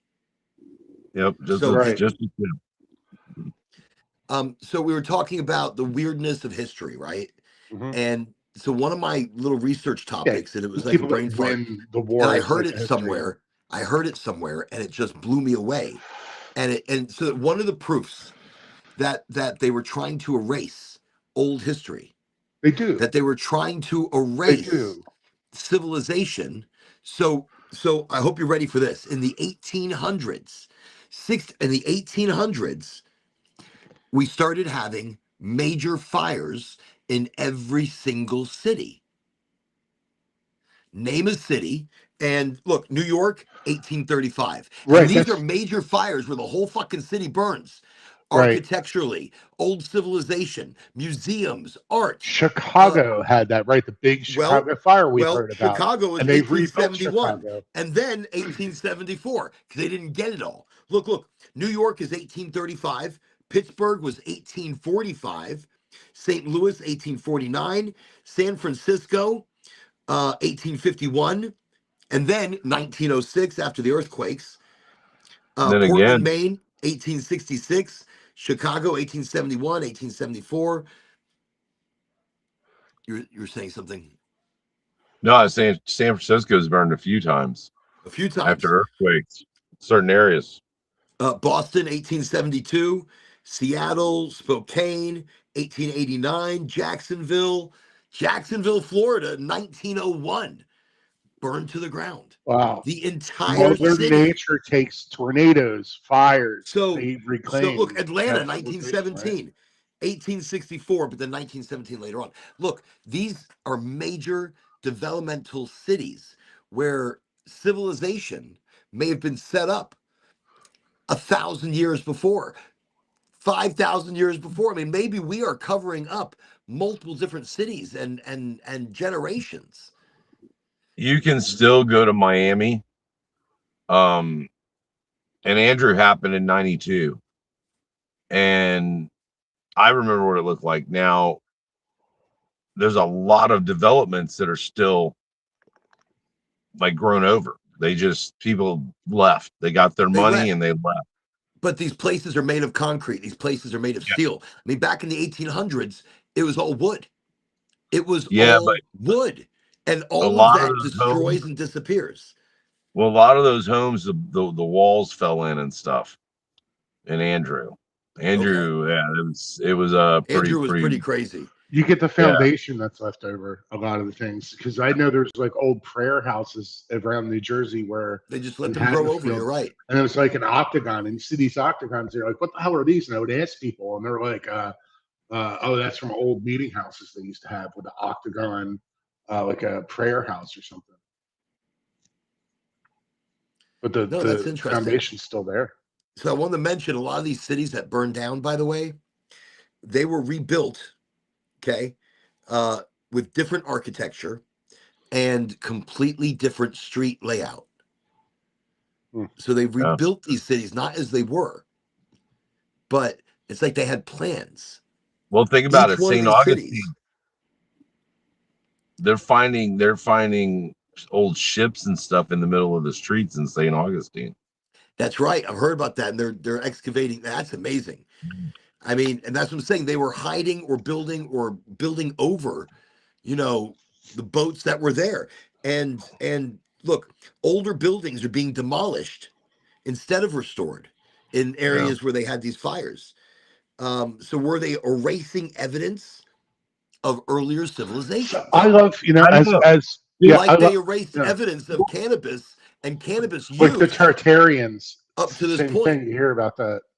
Well, Well, cannabis was, look, Tartaria and the You Tartarians. hear about that, yeah. But I'm not sure what that is. I'll be honest. I have not seen it on a Well, map. so Even old yeah, maps, I've never seen Tartaria. if you look at the 1969 or 1968 Encyclopedia Britannica, it has a different worldview of the Middle East than what we have today. And I won't name names because all of them changed. And world events are different and things are different. Like, I'll be honest with you, something's wrong with history because Hitler was in Better Homes and Gardens giving recipes, and also he was in other magazines where he wasn't this evil bad guy, and a lot of that history did come after No, he was an people evil came bad guy. out. No, No, I'm he was saying, bad. He was bad. but in the media, the media didn't Terrible. spin it that way. Like, they didn't know the bad things that were going on at some point. So yeah, they did. No. Did Media they knew, really? and They still American media published, covered it. but American media they covered it up. covered it, what covered up the atrocities of what was did going they on really? from the American people. And the runs only the reason, machine. what's that? I said They, censorship runs the Yeah, machine. censorship runs the covered it machine. up, Listen, they didn't let the American people know what was going on, how many people were dying. right? They knew the whole fucking time. And the only reason that America actually came out and started helping Because the people the escaped the and started the telling the Jewish story, escapees right? was because there was a huge breakout at one of the camps. A huge breakout, and it's like everybody knew now. It was in the international news. They Right. couldn't hide it anymore. That So would be an so amazing story to see a movie like that. I mean, I've seen Schindler's List. I've seen and that makes, and to me that makes the other government films. complicit in these crimes. Even Right? though they It may have not does. been committing the crimes, they are complicit to these crimes. Right. I think it's one of the reasons America shows so much, It's like not as Fauci people necessarily, now. because the people don't like the Fauci, Jews, but Dr. the government, Fauci, the Dr. government likes the Jews, and I think they So have to like make up to them. I have to watch the buzzwords I say. Dr. F. Now, like then, right? And we had David Navarro, whatever, doing the production, trying to make ventilators, whatever. He was a good guy, along with Fauci and Trump, and then eventually Biden and all this. And yeah, Why are we're you the getting past why are you for getting person. political tonight? No, What what are you no. bringing But politics? it turned What out that what is I'm not why? trying not to be political, but it But you turned out are. that If Fauci you maybe mention not as Trumpy good as Trumpies and Fauci, then that's a whole political realm. I look Because at that them. shit I I don't don't even want know. to get I into. think it's It's And I'm professional gonna say wrestling. that they're they're they're controlling us. They burning they're controlled us with burning that down the shot. house, man. They're burning down the house. Yeah. That's what's happening now. Um, Getting back to what you were talking about, though, Orrin, these civilizations. Look at Atlanta. Back in the 80s, they turned what was just kind of run down underground into the underground, and it's actual old streets of Atlanta back before they burned it. That's pretty cool. Bringing Yeah, back that you kind can of still go history. there. Look up underground Atlanta. Pretty fascinating. Underground Atlanta. Underground Yeah. Atlanta.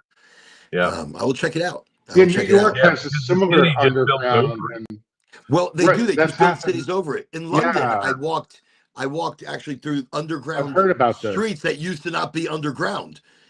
Right, like they build And on top. Like, what's going on? Yeah, that's weird but they to build me. over this stuff, and it's like they have to go back and tunnel through. Actually, okay, here's a crazy one. In it was in Roma, no, not Rome, where they have the skulls and all the bones underground, On the catacombs. the catacombs. So there's a conspiracy or a bit of a theory that the catacombs were not all the people from the plague and were not all from sickness because they've Oh, studied the right, yeah, bones you know that, right? and the bones aren't Yeah, sick. No, the bones right. show no sickness. This one has the plague. They have witchcraft. Oh, They yes, could tell. you can do They what you can want tell. with They them test the now. Yeah, marrow of the bone and they know exactly what the person died from. right, Here's the crazy part. There's too many bones. There are too many right. An bones. atrocity, another atrocity, like a big atrocity, like the Holocaust. Well, and was it Secret, to not cover known. up, right? Was it The to cover up Inquisition. something else?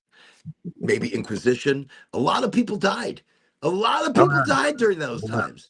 I mean, Yeah, there's actually, something. I want to see if there's we if it hear that with brings the it up. Crusades now too. It's like, well, didn't we have Please Crusades tell put down me some world any cultures down? yeah. conspiracies or You theories about the know? catacombs, where all the bones are, where there are too many bones. That's what I've heard. There's too many bones But I heard a term to recently. Um, be accountable for the time. it was like political Islam, political Christianity, political Buddhism, or Now you're whatever. It's getting using the word religion in here. What are politics you instead doing? of. Look, No, you're you can doing do politics politics and and religion religion at the tonight. same time. Is my thing. Politics and religion. The politics Um, of religion. No, I'm sorry. I'm crazy. okay, wait. Here it is. Here it is. Listen. All right, this is crazy. The Paris catacombs officially contain the remains of more than 6 million people Wow. moved from the overflowing Paris cemeteries between roughly 1785 and the mid 1800s. Into abandoned limestone quarries beneath the city. The bones came from many cemeteries that had been used for centuries, especially the Cemetery of the Innocents.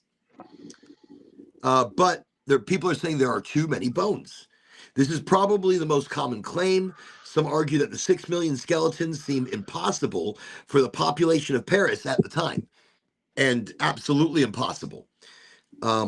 Unless, of course, history is a little different.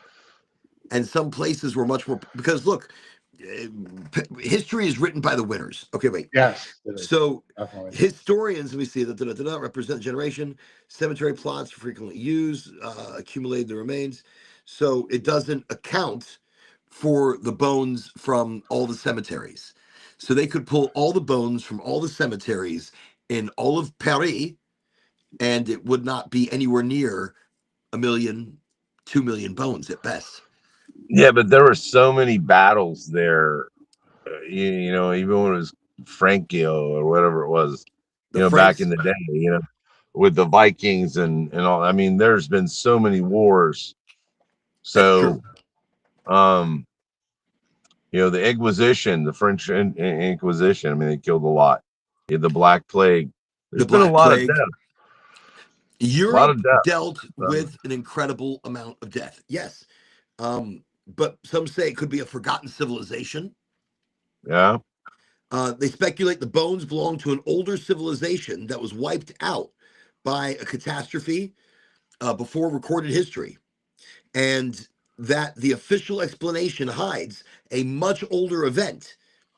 Let me see. Also, let me see. And that's one of the reasons they hide things in history. They're hiding our history so that we don't see.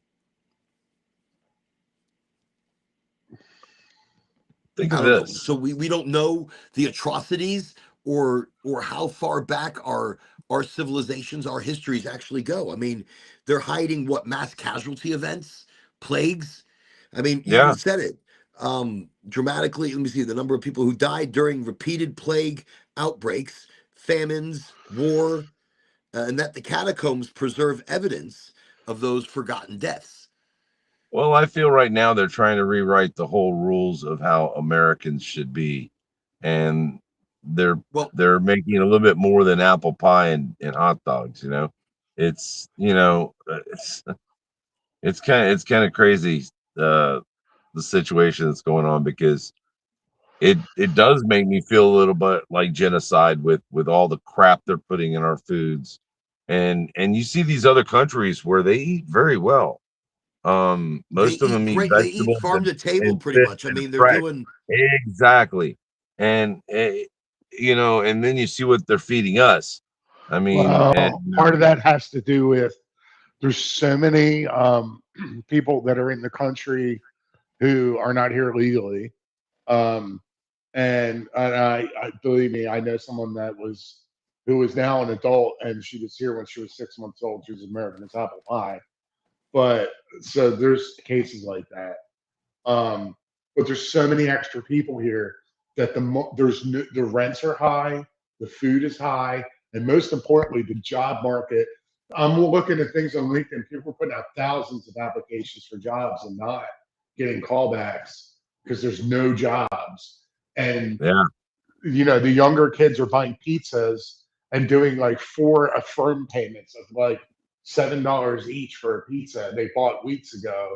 That's how they're surviving on not credit cards, but something worse than credit cards. The Freedom Pay, no, not Freedom Pay. That's something different. Affirm and some of those other ones. I don't know the names. Cowboy, what was your original statement? about I don't remember. Damn it. Because Oh, they're changing Christopher the is over shape here of talking America. about a Well, firm and I'm like, where the no, fuck no, did we no. go in this Cowboy's conversation? I talking know, about the changing but I shape of hear what you No, America said. I'm just and what we're saying turning how into. things are changing in Right. society here, How we're changing. and how we do have to look over our shoulder all the time now on what's See, going but that's the on. problem. Okay, see, that's what I started talking about tonight. That was my micro I topic, agree. is my disgust with the government, my disgust with those who try to control us at every single turn. I am hurt right now because of these stupid flock cameras. They're everywhere. It's They're like the watching shadow of the everything. government. It's their Well, it ulterior is. motives And that they're they don't even talk trying to about put them all the openly. way out here in the country. And let me tell you something, that shit came down real fast. Yeah, I don't there's know who 40 ran over it, cops. but somebody ran over the damn thing. There was one town where 8 cameras went missing, and they caught the guy. And there's 20,000 people that came forward to vouch that they were with the Do you want guy, to know that it's not and he even an wasn't. American company? Do you want to know that it's It's not? It's a Chinese, probably. foreign company. Yeah, it's probably China. And same with the toll roads. The toll roads belong to foreign companies. Right, like Oh China. yeah, yeah, and they have people here collecting the money like telemarketer centers where they call to collect the money from the people who haven't Right. paid. Look, no matter what, they're going to get paid. Actually, all right. So this is interesting. Let me jump back. Let me see the boycotting the machine. We should be boycotting the machine. We should be. I think that right there is the best way to fight back is boycott. Let me see. Wait. Let me see. Trying to find where who owns what, like BlackRock and Vanguard. Um, but these foreign companies that are invested.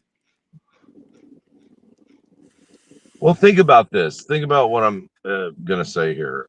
Like with farming, back a few years ago during COVID, they were giving farmers, each member of their family, $75,000.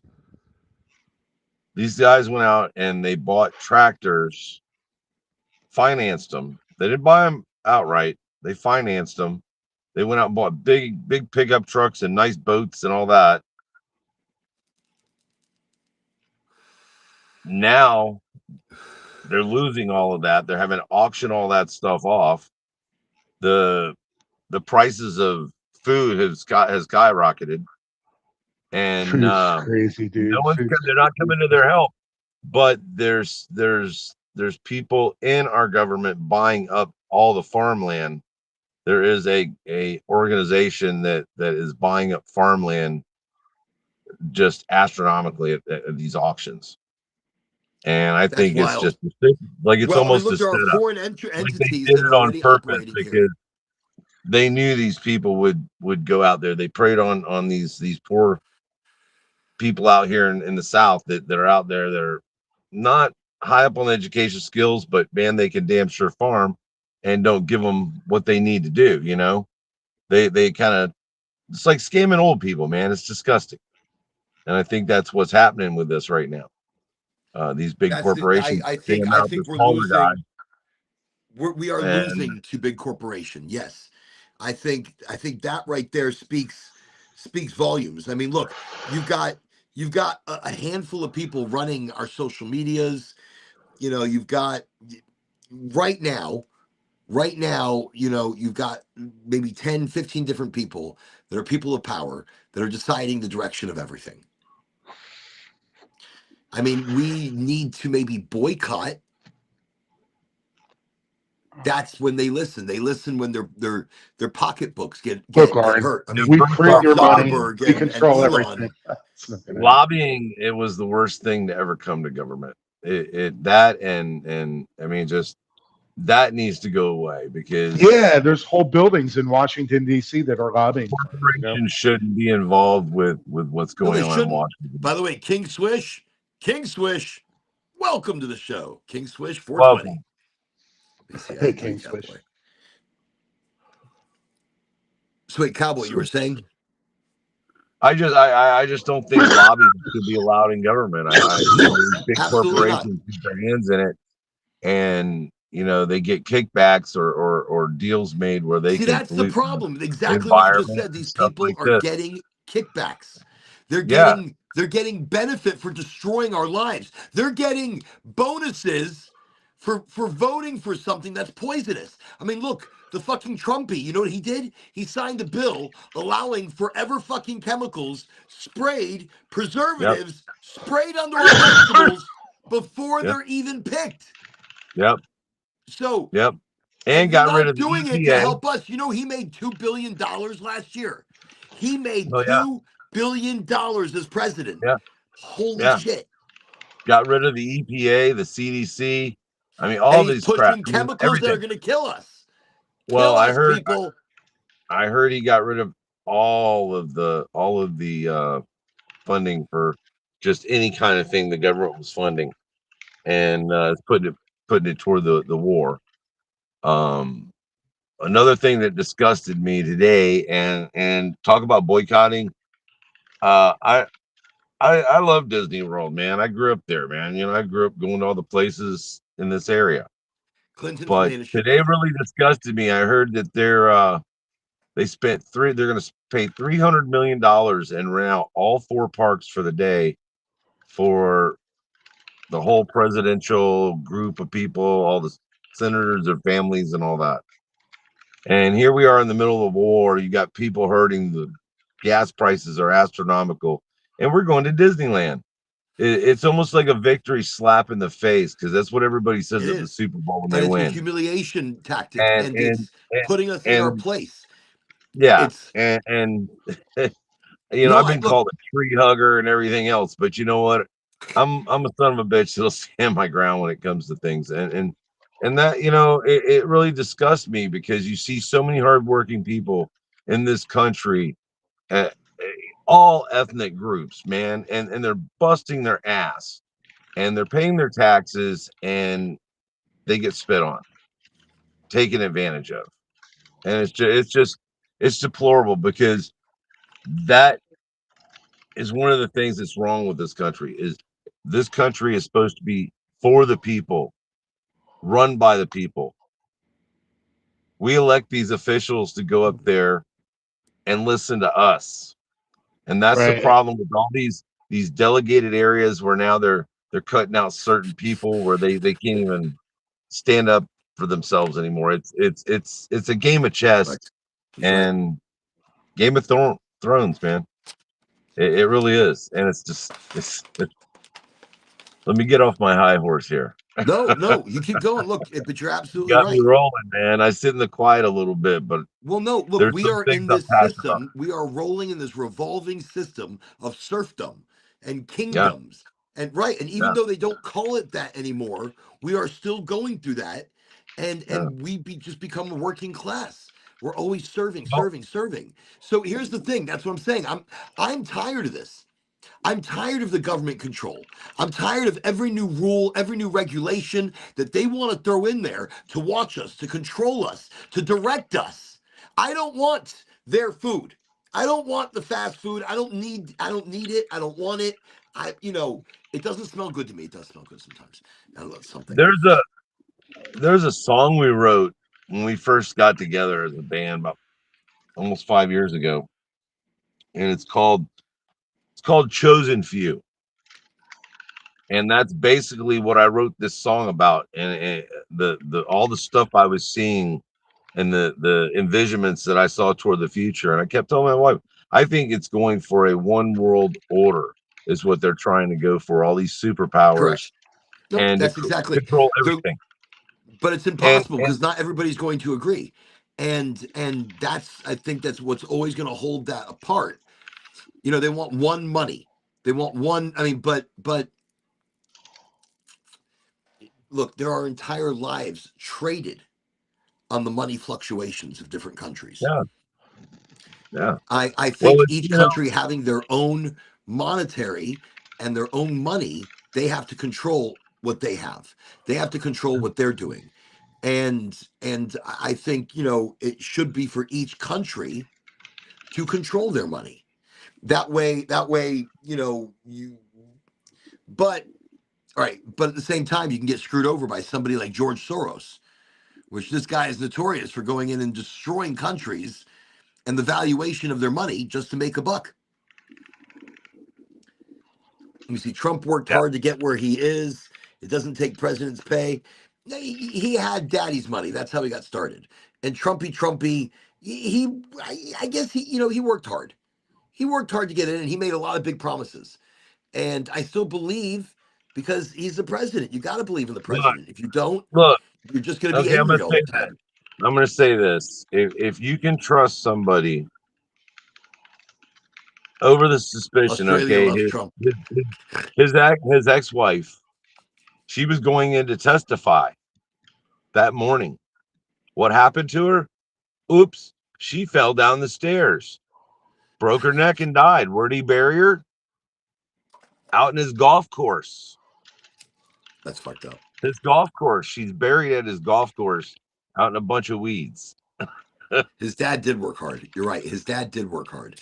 Trumpy's dad worked hard to make the money, and Trump has lived a life of opulence. But it's what's funny. His That's so grandfather crazy. was He's an now immigrant. His grandfather is an immigrant who got kicked out twice and came really. back into Canada. Yeah, look it up. It's kind of funny.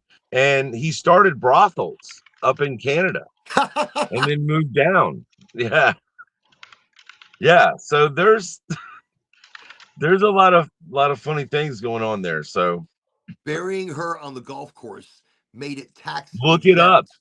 It is, That's yeah, fucking hysterical. And I bet yeah, you it's tax exempt. yeah. Exactly. It's a write-off. Wow.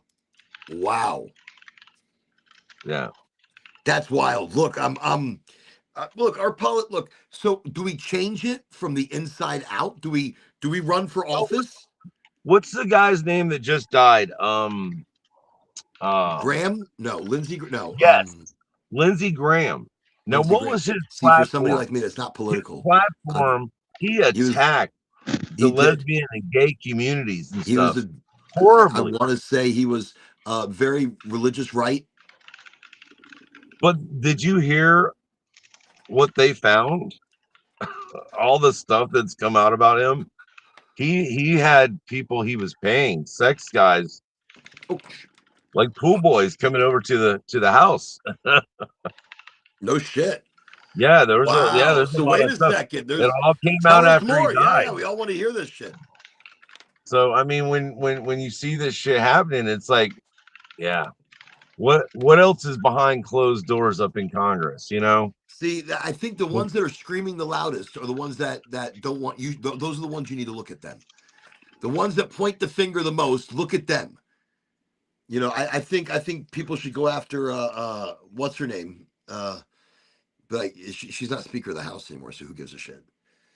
Um, the Pelosi. Wicked Witch. Yeah, Pelosi. I mean, they all go in there and they spend their money. Like, I mean, like we're sitting here, they have the best health care. We put them up there because we vote for them. That's, I mean, when you go to the voting But they poll, you don't. should But they really don't. research these people. But they don't pass bills that you put them in office to do. I mean, they do the opposite of like what they ran on. But look, like King Swish is Look at the saying, mud that we gets weren't slung there. on, They all man. had to, not you Look to at the make mud his name. and the hatred though that gets slung in these debate I will or that for him. elections. That's on the police to find out, not you to main his name.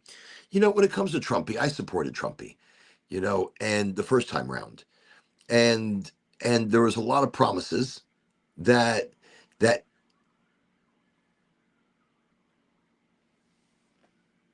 that he worked very hard to try to fill. And then there was a lot of promises the second time around that he did the opposite of. From the bird's eye view here in America,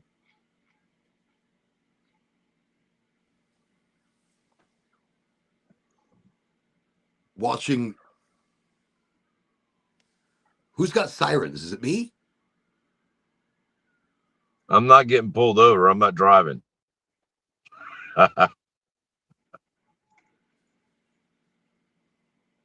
It's got to be me. Maybe they passed. Holy shit. That was so weird. It was like I heard it coming from so many weird directions. All right, we're back. No, I'm not. Look, I'm not souring his name. He's our president, and I have to support him because he's our president. I don't agree with all of his choices that he's been making, and I think he's overreaching in other ways outside of the wants of the American people. But I do believe he's brought strength back to an office that lost it. Fear of the guy with the big red button, because I do fear his want to go nuclear annihilation. I think that's his next option with Iran. He's like, I've had enough. That's it. Now we're just gonna press the button. Press it. You know, I feel like he's going to run again somehow, even though he can't run for office anymore. He's gonna find a way to do it. I don't Where did think he's I gonna hear? leave. Where did I hear that they think that there's something under Iran that he wants that's supposed to be buried under Iran? You guys heard about this? No, what is this? Tell us about it. I'm catching up. I'm We as humans are I'm the worst species. We are the worst I'm species. The starfish look of it the up earth. on YouTube. I don't know, but I heard something about it, and they said that was his goal, that he wants what's under there. So That's I don't know if it's interesting. gold No, or no, if no. it's That's something. interesting that you say whatever's under there. And plus, I was reading comments. I do support him because he's our president. I support him because I originally support him and I don't support the opposition. So I guess I support him, but I'm an independent. So I'm swayed. I look at the people. I look at how it's affecting us. And I still That's who support I him. support, man. Is the people, man. Yeah. The people are out there. There's a lot of people standing up, losing their rights and stuff like that, and they're fighting for them. And that's the ones that I'm up there supporting, because bigger government doesn't really give a crap. I mean, they're going to Disney World. You know, it's kind of the way I feel about it. And I don't mean to offend anybody, but No, look, this show, we are I'm authentic. an We are I'm an independent. real. You independent, man. can I'm an produce. independent there. You know, I'm a You can We all talk libertarian. have about our the own dick if you opinion. want You know, to. I'm all for the fair I tax and hold everything like that. I And believe that's the fair I tax as think would well, help but on I the hold our immigration government problem. accountable. They People are know always more than they screaming let that off. the immigrants don't pay their fair share and stuff. And if we had the fair tax, every They immigrant wouldn't have a that's in this choice. Everybody country would pay. they Exactly. would have no choice. They would pay it when they go to buy things in the grocery store, buy baby food, anything they buy. Right. And Correct. and you would be taxed on everything and anything, but you'd be paying your fair share of a one single tax. They need to get rid of the income tax. Too many people and it's volunteering for that infused into the system. product, so you don't really ever notice it. I mean, how many people are noticing it right now when they go to Burger King and now it's costing you $12 for a Whopper? I notice it, Crazy. but I also notice when I go to a the lot of people shopping notice center, they stop going. I notice there's people that are dressed not like Western clothing, and they're not Indians. So, and they walk around town to be seen. And so, you want to throw that in my face? I'm free to shame you. I'm free to. It's not hate. I'm like, Luke, I am your father. You know, use the force. Like, I'm fucking with them. That's called comedy. That's not hate. So, but if they have a problem with that, then that problem's on them, man, not me. You know. Well, look. This is why we don't really talk religion. Yeah, you and really. This is why we don't yeah. talk politics, because we It's all have our own politics and views. I mean, religion. I've When they grown up watching merge, many that's a different problem. presidents, and I've Yeah. seen great presidents, and I've seen people give lots of promises and never really fulfill those.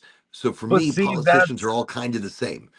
For me, politicians all kind of run a very Did similar you line. ever hear the book Machiavelli, The Prince? I've never read the book. Machiavelli, The yeah. book, I've never read the Machiavelli. book myself. You can probably teach me.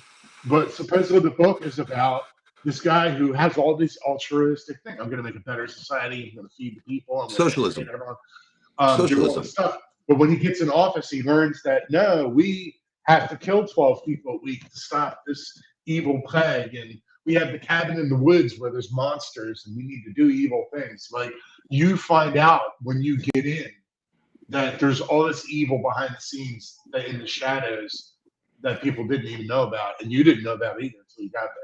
I like the way East Coast is Yeah. saying it, though. He says, "I wouldn't want to be a president in this climate." 100%. Hey, you know what? He's in the worst. He's in one of the worst Well, they make the climates, climate social bad, too. issues, war on 7 different fronts. Look, I mean, Yeah. That's the problem with this earth that we're on. I mean, Gene Roddenberry had it. He had it right spot on. I mean, I love Gene Roddenberry. I love what he did. I mean, the two words are fear and egos, and you've got people that want the power with the ego, you know, and then everybody else is in fear. The whole world is in fear. They're scared of what's happening, or they're scared of other people's religions or any of that. But if we all just come together and forget about those things and look at people as individual humans, it would work so well. I mean, because there's so many brilliant people, and we're holding everything back. And well, because we're not treating each other like humans should. we're all brothers for and each other, sisters, holding man. each other up. I heard theories on this. I heard man, but there's always going to be people out there that want the power and love. Okay, the bullies on the playground. Are those the ones that are separating us? Are those those people, them, whoever it might be? You're spot on. But are they putting us apart so that we can't unify? So that we can't. It's a revolution of the intellectuals who want to crash the system so that we didn't want to help out and intervene, but we're the intellectuals and look at society, so we'll have to help. So they want to help, but have that shielding there where it's like, well, we didn't really want to do this, but we had to. We had no choice. And that's exactly what I'm feeding into what Cowboy just said. Yeah, they are. They're dividing us. Look, this show that we do right here, this community get together, it's to remind us all that we are human. And that we should be loving each other, helping each other, holding each other up high, celebrating each other's wins. Because life becomes, look, we should be, look, are you hungry? Let us help you. Do you need clothes? Let us clothe you. Do you need shelter? Let us get you shelter. How do these people have these huge homes? And, I had to send kids off to college and I paid for it all. And some people get lucky with money. Some people don't. Some people are lucky with money. Some people are not. People out there that give money. I mean, and there are a lot of people who give money. A lot of times the money falls into the wrong hands and gets. We saw that. I think it's even beyond money, though. And then, did you guys hear about this influencer guy that was he just passed away. He would take he had old Bibles, and he was teaching people solar and living off the grid tech. No, okay. Well, some semi-famous influencer, right before he's about to release the big secrets, everything for free. He's been setting this up for like last year. He was found dead. Right, here's free energy. Oh, and this cures all disease. Well, he showed different devices where you can get the energy from the quantum layer 0 point within energy and stuff. Yeah, yeah. energy's everywhere. That's Well, the there was atomic an bomb. inventor. There was an inventor back in the I want to say 1930s that had a box, and it was basically a 0 point energy device, right, where it was grabbing energy from the electromagnetic you're field not allowed that's everywhere. to patent that. You're not allowed to patent it. He That's part of the tried. problem. You The can't. guy They won't let tried. you. They won't let And you. this guy, and then so They that won't basically let they you. called him a charlatan, and they ran him into the ground, and his device was never found again. And again, this is always done by we cars can always that run on speculate. water. Cars that run on water. Yeah, I remember that guy too. A couple of them. Yeah. Well, the original guy, I believe, was poisoned. And his technology, his water car technology, using the hydrogen batteries. HHO as a gas. HHO, Brown's gas, or they called it Brown's gas. Yeah. Or that was way back, and then it was HHO. Well, I tried, so I started doing that. They use I had that a in welding, Volkswagen. by the way. They use that in welding, HHO. There's HHO generators. Yeah. Okay. Do they? Yeah. They use HHO generators for welding? Yeah. Yes, they do. It's also used when they melt glass and make glass. The torches they use to melt glass at Disney when they make the so they're things, using a hydrogen. Hydrogen's actually really great. That's really interesting. Yeah. So I had one on my little Volkswagen Bug. I love it. My VW Bug, on the inside where you would sit, the back seat, the backside wall, I had 3 canisters, and it would go through these each canister had like a setup with like a metal plate, and they're basically going through an electrolysis while creating a hydrogen bubble. Oxygen and hydrogen. Yeah. Right. And it would pop, I guess, or explode bubbler in the an HHO bubbler to save in the not the fuel tank, but directly in the where it does combustion. So I talked to my brother about this, and he's an automotive scientist. No, it worked. I got crazy long mileage. It works. It does. I mean, it was mine was a gas mixture. So but keep in mind, instead it wasn't like 20, 30, 40 miles a gallon. It was like 100 miles a gallon. The reason why these systems don't become popular is because they don't work in all environments. A combustion engine will work in the mountains, minus 20 degrees. It'll work in the desert with some adaptations. I mean, the desert. So then you have to use different technology for different climates. I mean, different climates would call for different kind of tech. That's why supposedly a lot of that tech, the HHO bubblers and all, he told me they work. It's just the reliability issues. You don't want to be traveling down the road and your HHO also bubbler, these units are going to be deteriorating your engine. Yeah, because it's not engineered. It's introducing something to the engine that is actually quite harmful for it. Right. Well, look at the guy who invented the water engine. He disappeared. Yeah, that guy that he's the one that was poisoned. Yeah, and then the car disappeared too. Right. Of course. And this car was amazing. Just like Tesla. He didn't use any gasoline though. He used just water. Yeah. And he would fill it up with just water, and it was hydrogen on demand. Yeah. I mean, this thing was amazing. And look it up. It was the water car by Henry. No. I know the story. I'm an expert at conspiracy theories, by the way. I know. Yeah.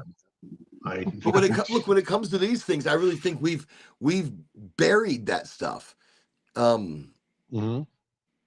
It's a shame. They found all his collections years ago. It's still in the family. What, for Tesla or this water car guy? Henry Myers. Yes. Myers. Stanley Myers. I thought it was Stanley Myers. Stanley Myers water car. Mm-hmm. Let me tell you something. I remember as a kid when that shit came out. You're like, really? No gasoline? Because there was there was war for fuel, and fuel So prices were high YouTube back came then. out in 2005, and so there was a great awakening of people who normally weren't intellectual and would read like me, but they would watch videos, and you're watching these videos. Income taxes are voluntary, and Okay, the water broke. water can fuel a car, and You think Tesla that's had so old? secrets, and there was a civilization. All these theories come out that we didn't have before. It was very controlled. Now it's so much information. Um, they did that during COVID too. They He's. canceled people from YouTube. They I took want to them let you know, off King Twitter Swish and is all that stuff. starting it. He said the Mandela effect. Yeah, we were talking about it on like the last episode or the The episode Mandela before, effect. but we Yeah. were talking about the Mandela effect and how many when they started happening, and when you get a whole bunch of Mandela effects all of a sudden, is it because of CERN? So we thought maybe the connection with the Large Hadron Collider, CERN, and when they start doing testing, and then the correlation of maybe they're shifting us The in changing space and reality. time, Right. Yeah. right? And then we start having a bunch of Mandela effects. Right. So synchronicity is interesting. It's related to the Mandela effect. Carl Jung theorized that when an archetype is activated in the mind, I don't know, you have a child, you get married, you meet a girl, something big happens to you, and you start seeing all these coincidences. And you pick up the newspaper. Oh, I think I'm gonna fish this evening. You pick up the newspaper, fish. Someone knocks on your door. Hey, did you hear about the fish? You go to the grocery store. Yeah, that fish, and you just start seeing that symbol everywhere. Um, the inner and outer world that we think exists as a barrier between our consciousness being inside and outside is an illusion. It's an illusion. Well, And that's what no, we synchronicity live. says. Look, we live in an illusion. Mm-hmm. We are living in my crazy hair right now. My hair is like freaking crazy. But we are living in an illusion. And that's the thing. An illusion that we can help create, an illusion we can help It change. is an Look, I just illusion. noticed we're coming close to my 3 hour mark. This is Oh it. yeah. This is Wow. actually the topic of the night, really, and it's government control. The topic of the night is who's controlling, why are they controlling, and what exactly are they selling. But just to kind of round it out, and I like to talk about it because it's not just the foreign entities that we are dealing with. I think it's the people here at home. Look, we are controlled by power companies. We are controlled by the government and rules and regulations. Now, these people, regardless of how you feel about them, they are in office and they are supposed to be there to help us out.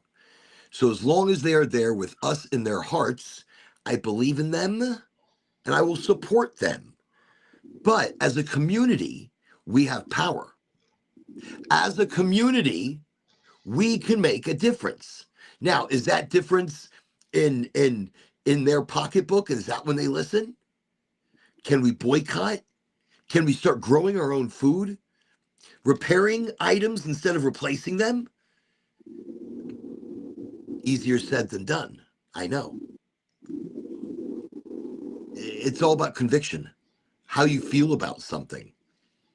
Um, I don't know if I alone can stay strong. It's like I like my ice cream. I'm not supposed to be eating ice cream, but I'm gonna go eat ice cream. I'm not supposed to do it, but I'm going to do it because I like it and it makes things easy and nice. So if the government makes it look easy and nice, do we just keep going along with the matrix, with the firewall they put up in front of us? No, man, you go get you one of the hand crank ice cream machines, the old style ones. Then fuck the government, man. You don't even need He's their like, power. he's like, I went right over that word. You fuck you. You're gonna get your ice cream. You don't need the government and their shitty ice cream. You make your own. That's right, That's right, cowboy. man. He's like, you're gonna get the rock salt. You're gonna grind that, and you're gonna love it. It's gonna be your ice cream. That's it. You might even have an Oraganji blend, and There you selling go, it in the man. stores. No, I think Being light bulb. Oraganji coffee, man. you know something. I've got some big dreams for Oraganji. I would love to make it a brand, an educational cannabis brand, where pre rolls that are done like gold flower pre rolls, but pre rolls, you get a pack of pre rolls, and they're high in CBN I would or love to they're high sell in cannabis as a THCV. way to make money You in know, my brand too. but I'd love certain to sell cannabis. you know, and that way you can also use them to make tea. So if you didn't want to smoke one, you could take it and add it to a tea blend, and maybe it comes along. We send along a couple of tea packets that you can use. I mean, I think Oraganji could be bigger. I I almost wonder if want we could, Oraganji to be like Confucius say, but Oraganji say. could you infuse coffee beans? Can I use a coffee bean? I mean, could you infuse them with Can you THC? infuse a bean? Yeah. Hmm.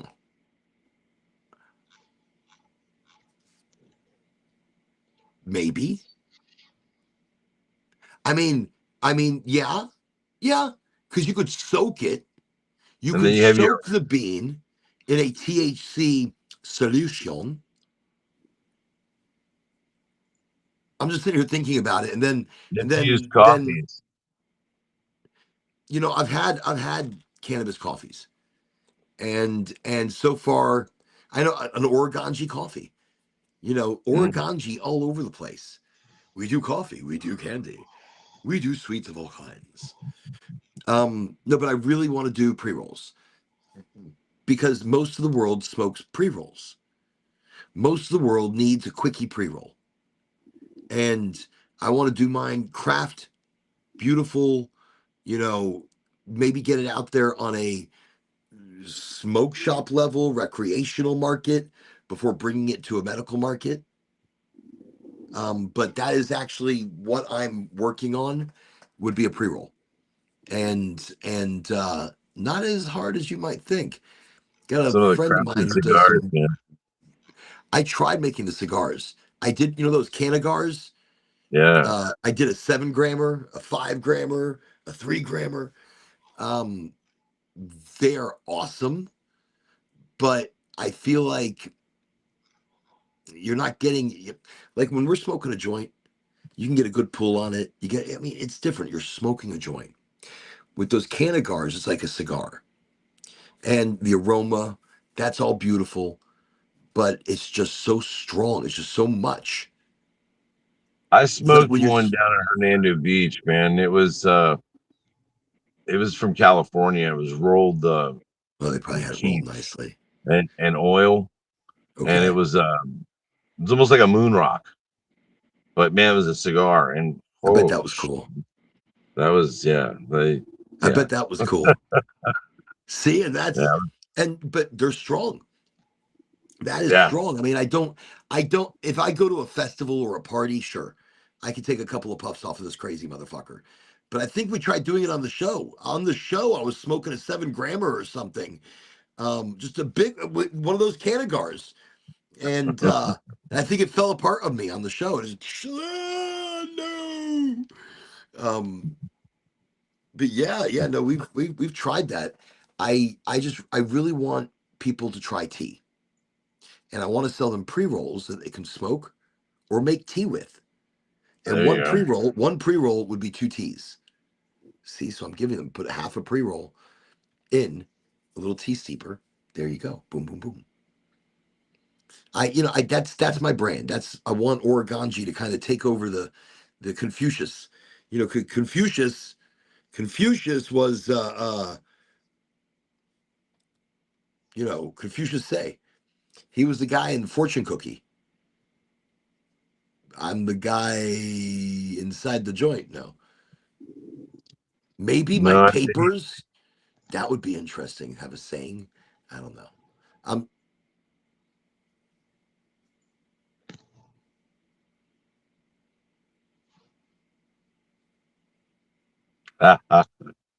the no. pause. I'm just listening. Wait.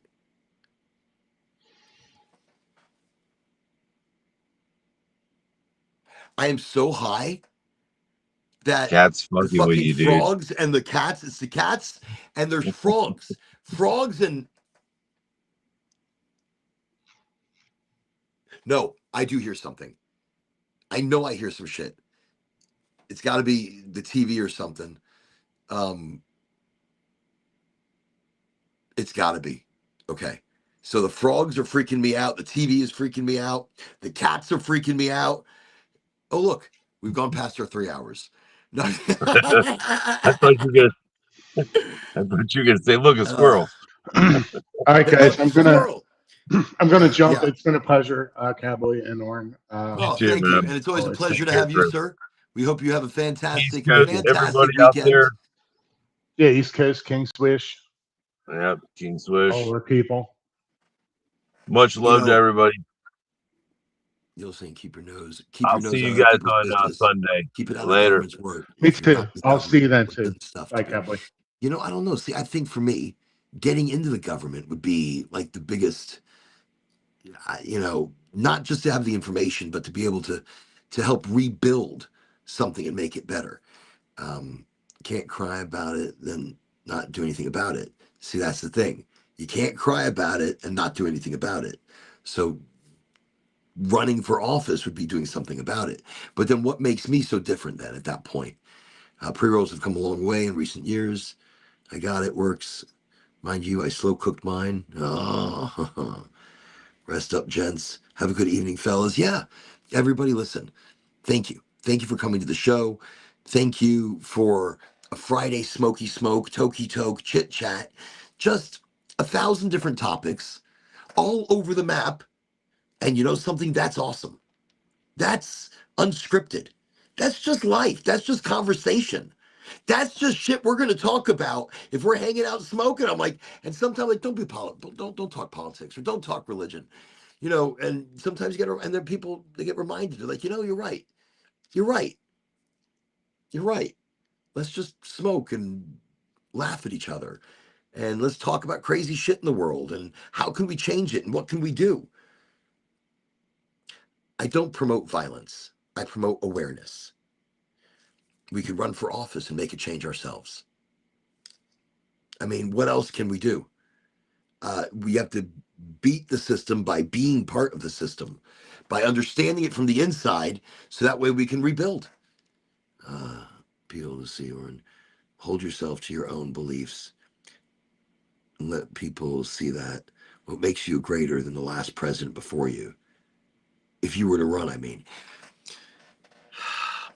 My beliefs would be honesty, reality, what we can actually achieve. Look, if I were to run for president, I think I'm old enough. I'm old enough to run for fucking president, by the way. If I were to run for president, I'm not perfect. I'm far from it. And I'm still learning every single day. As president, I would promise to do the best that I could do, that I can do, not just to protect you from foreign entities, but to lower your cost of living and make life easier while keeping the government, you know, staying afloat and able to make decisions and help protect the country. I think that's what the government really was for, was collecting, you know, was to help the people. To help the people. That's what this show is. We want to get everybody helping people again. As community, not as government. The government was here to protect us. Now it just seems like they protect themselves. I only speak from what I see. I know some of our leaders have really gotten an unfair shake at things. But so have we as the civilian.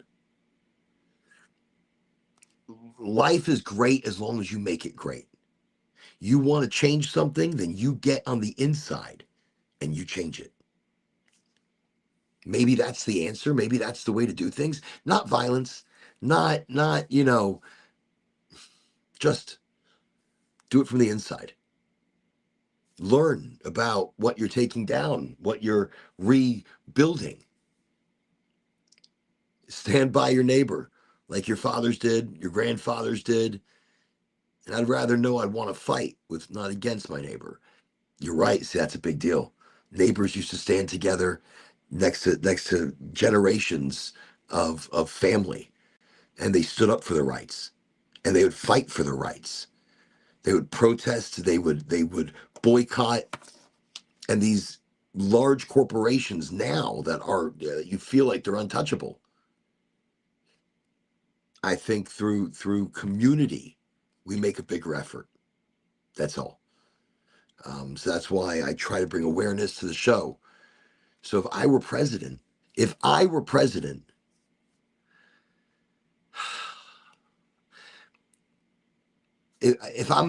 running for American president, I would start with America first. America needs healing. Like our homeless need houses and clothing and food and education. There are children that are starving. They need to be fed, and social programs need to be revamped and reworked, so the community works together as well. I would look within, and then I would look at all our foreign entities and form closer bonds with them, letting them know that our interest is purely survival and the continuation of the great United States of America. I I'm I am I think East Coast said it earlier. It's not so much the president I support the country. I love America. I love Americans. I love the people. I love the land and the beauty and even the history, good and bad. I was born here in America. My parents may have not been, but I was. And I feel like I'm an American. Every time I hear the song, I'm proud to be an American, where at least I know I'm free. Can't remember about like the guy's name. I can't remember it right now. And I proudly stand up next to her and defend her to this day. Something like that. Yeah. Cause there ain't no doubt I love this land. God bless the USA. I still can't remember the guy's name. Anyways, I just feel, patriotic to this land. And I do hold our leaders accountable. But how do we hold them more accountable? Because I don't think it's so much our leaders. I think it's the corporations that run them. I think it's the money that runs them. So when you hit the money, then they listen. Regardless, we should be closer to our neighbors and our family. We should be standing strong and protecting each other. 100%. That's how I believe. Um, I think Swish said we don't have it these days anymore. Same, many hands make light work. Well, that's true. That is true. Amen. We got an amen and amen. We got an amen Swish. Everybody, thank you. Thank you for being part of this crazy network, this community of energy, of people, of ideas. We all have our own ideas and our own ideology. And I guess it's the same thing, ideas and ideology. It's like a double negative. I look, once you start to realize your power, your energy, your ability, you love yourself, you trust yourself, you know yourself. I want more people to wake up like that and feel that energy, feel that kind of power. Because when you are like that, then you see your country a little differently. You see your presidents differently. You understand the system of things a little differently, because you're not dependent upon their algorithms. Oh, now I'm just rambling. You only put what you get put in. You only get what you put in. Yeah. Brought up old school, as was I. And it's about working. It's about giving back. It's about contributing. It's about trusting in government. But these days, I don't trust in the government so much. Anyways, everybody, we've gone over on time. I appreciate you all coming. 3-hour limit is what I try to limit myself to. Okay. I appreciate everybody for being here. Again, you can catch us. This is our Friday. So Sunday we'll be on again, then Wednesday. So Friday, Sunday, Wednesday, 8 o'clock Eastern Standard Time. And thank you. Thank you, King Swish. Thank you, East Coast. Major Nugs, Major Ganji, Troublesome Red. I don't think she was here tonight, but it's okay. You know, we had East Coast and King Swish. We had a, my brain is like shutting down on me. Let me see. We take the people. Where am I going? We had, oh yeah, Sergey. Sergey, thank you, Sergey, for being part of the show tonight. And Christopher Sterrell, Professor Time, Cowboy, and many others that I just didn't mention. We even had a name I didn't met. Oh, Katie. Welcome, Katie. You were part of the show tonight. Everybody who came, thank you. Thank you for being a part of everything and the continuation of Highly Motivated. All right, I'm gonna go eat ice cream. Uh, good night. Good night. Good night. Good night. Good night. Do you want to know what ice cream I'm gonna eat? I'm gonna go have some gooey butter cake with chocolate sauce, and then a little bit of heavy whipping cream, which creates like a crusting around the ice cream, like very nice. Fantastico. Good night.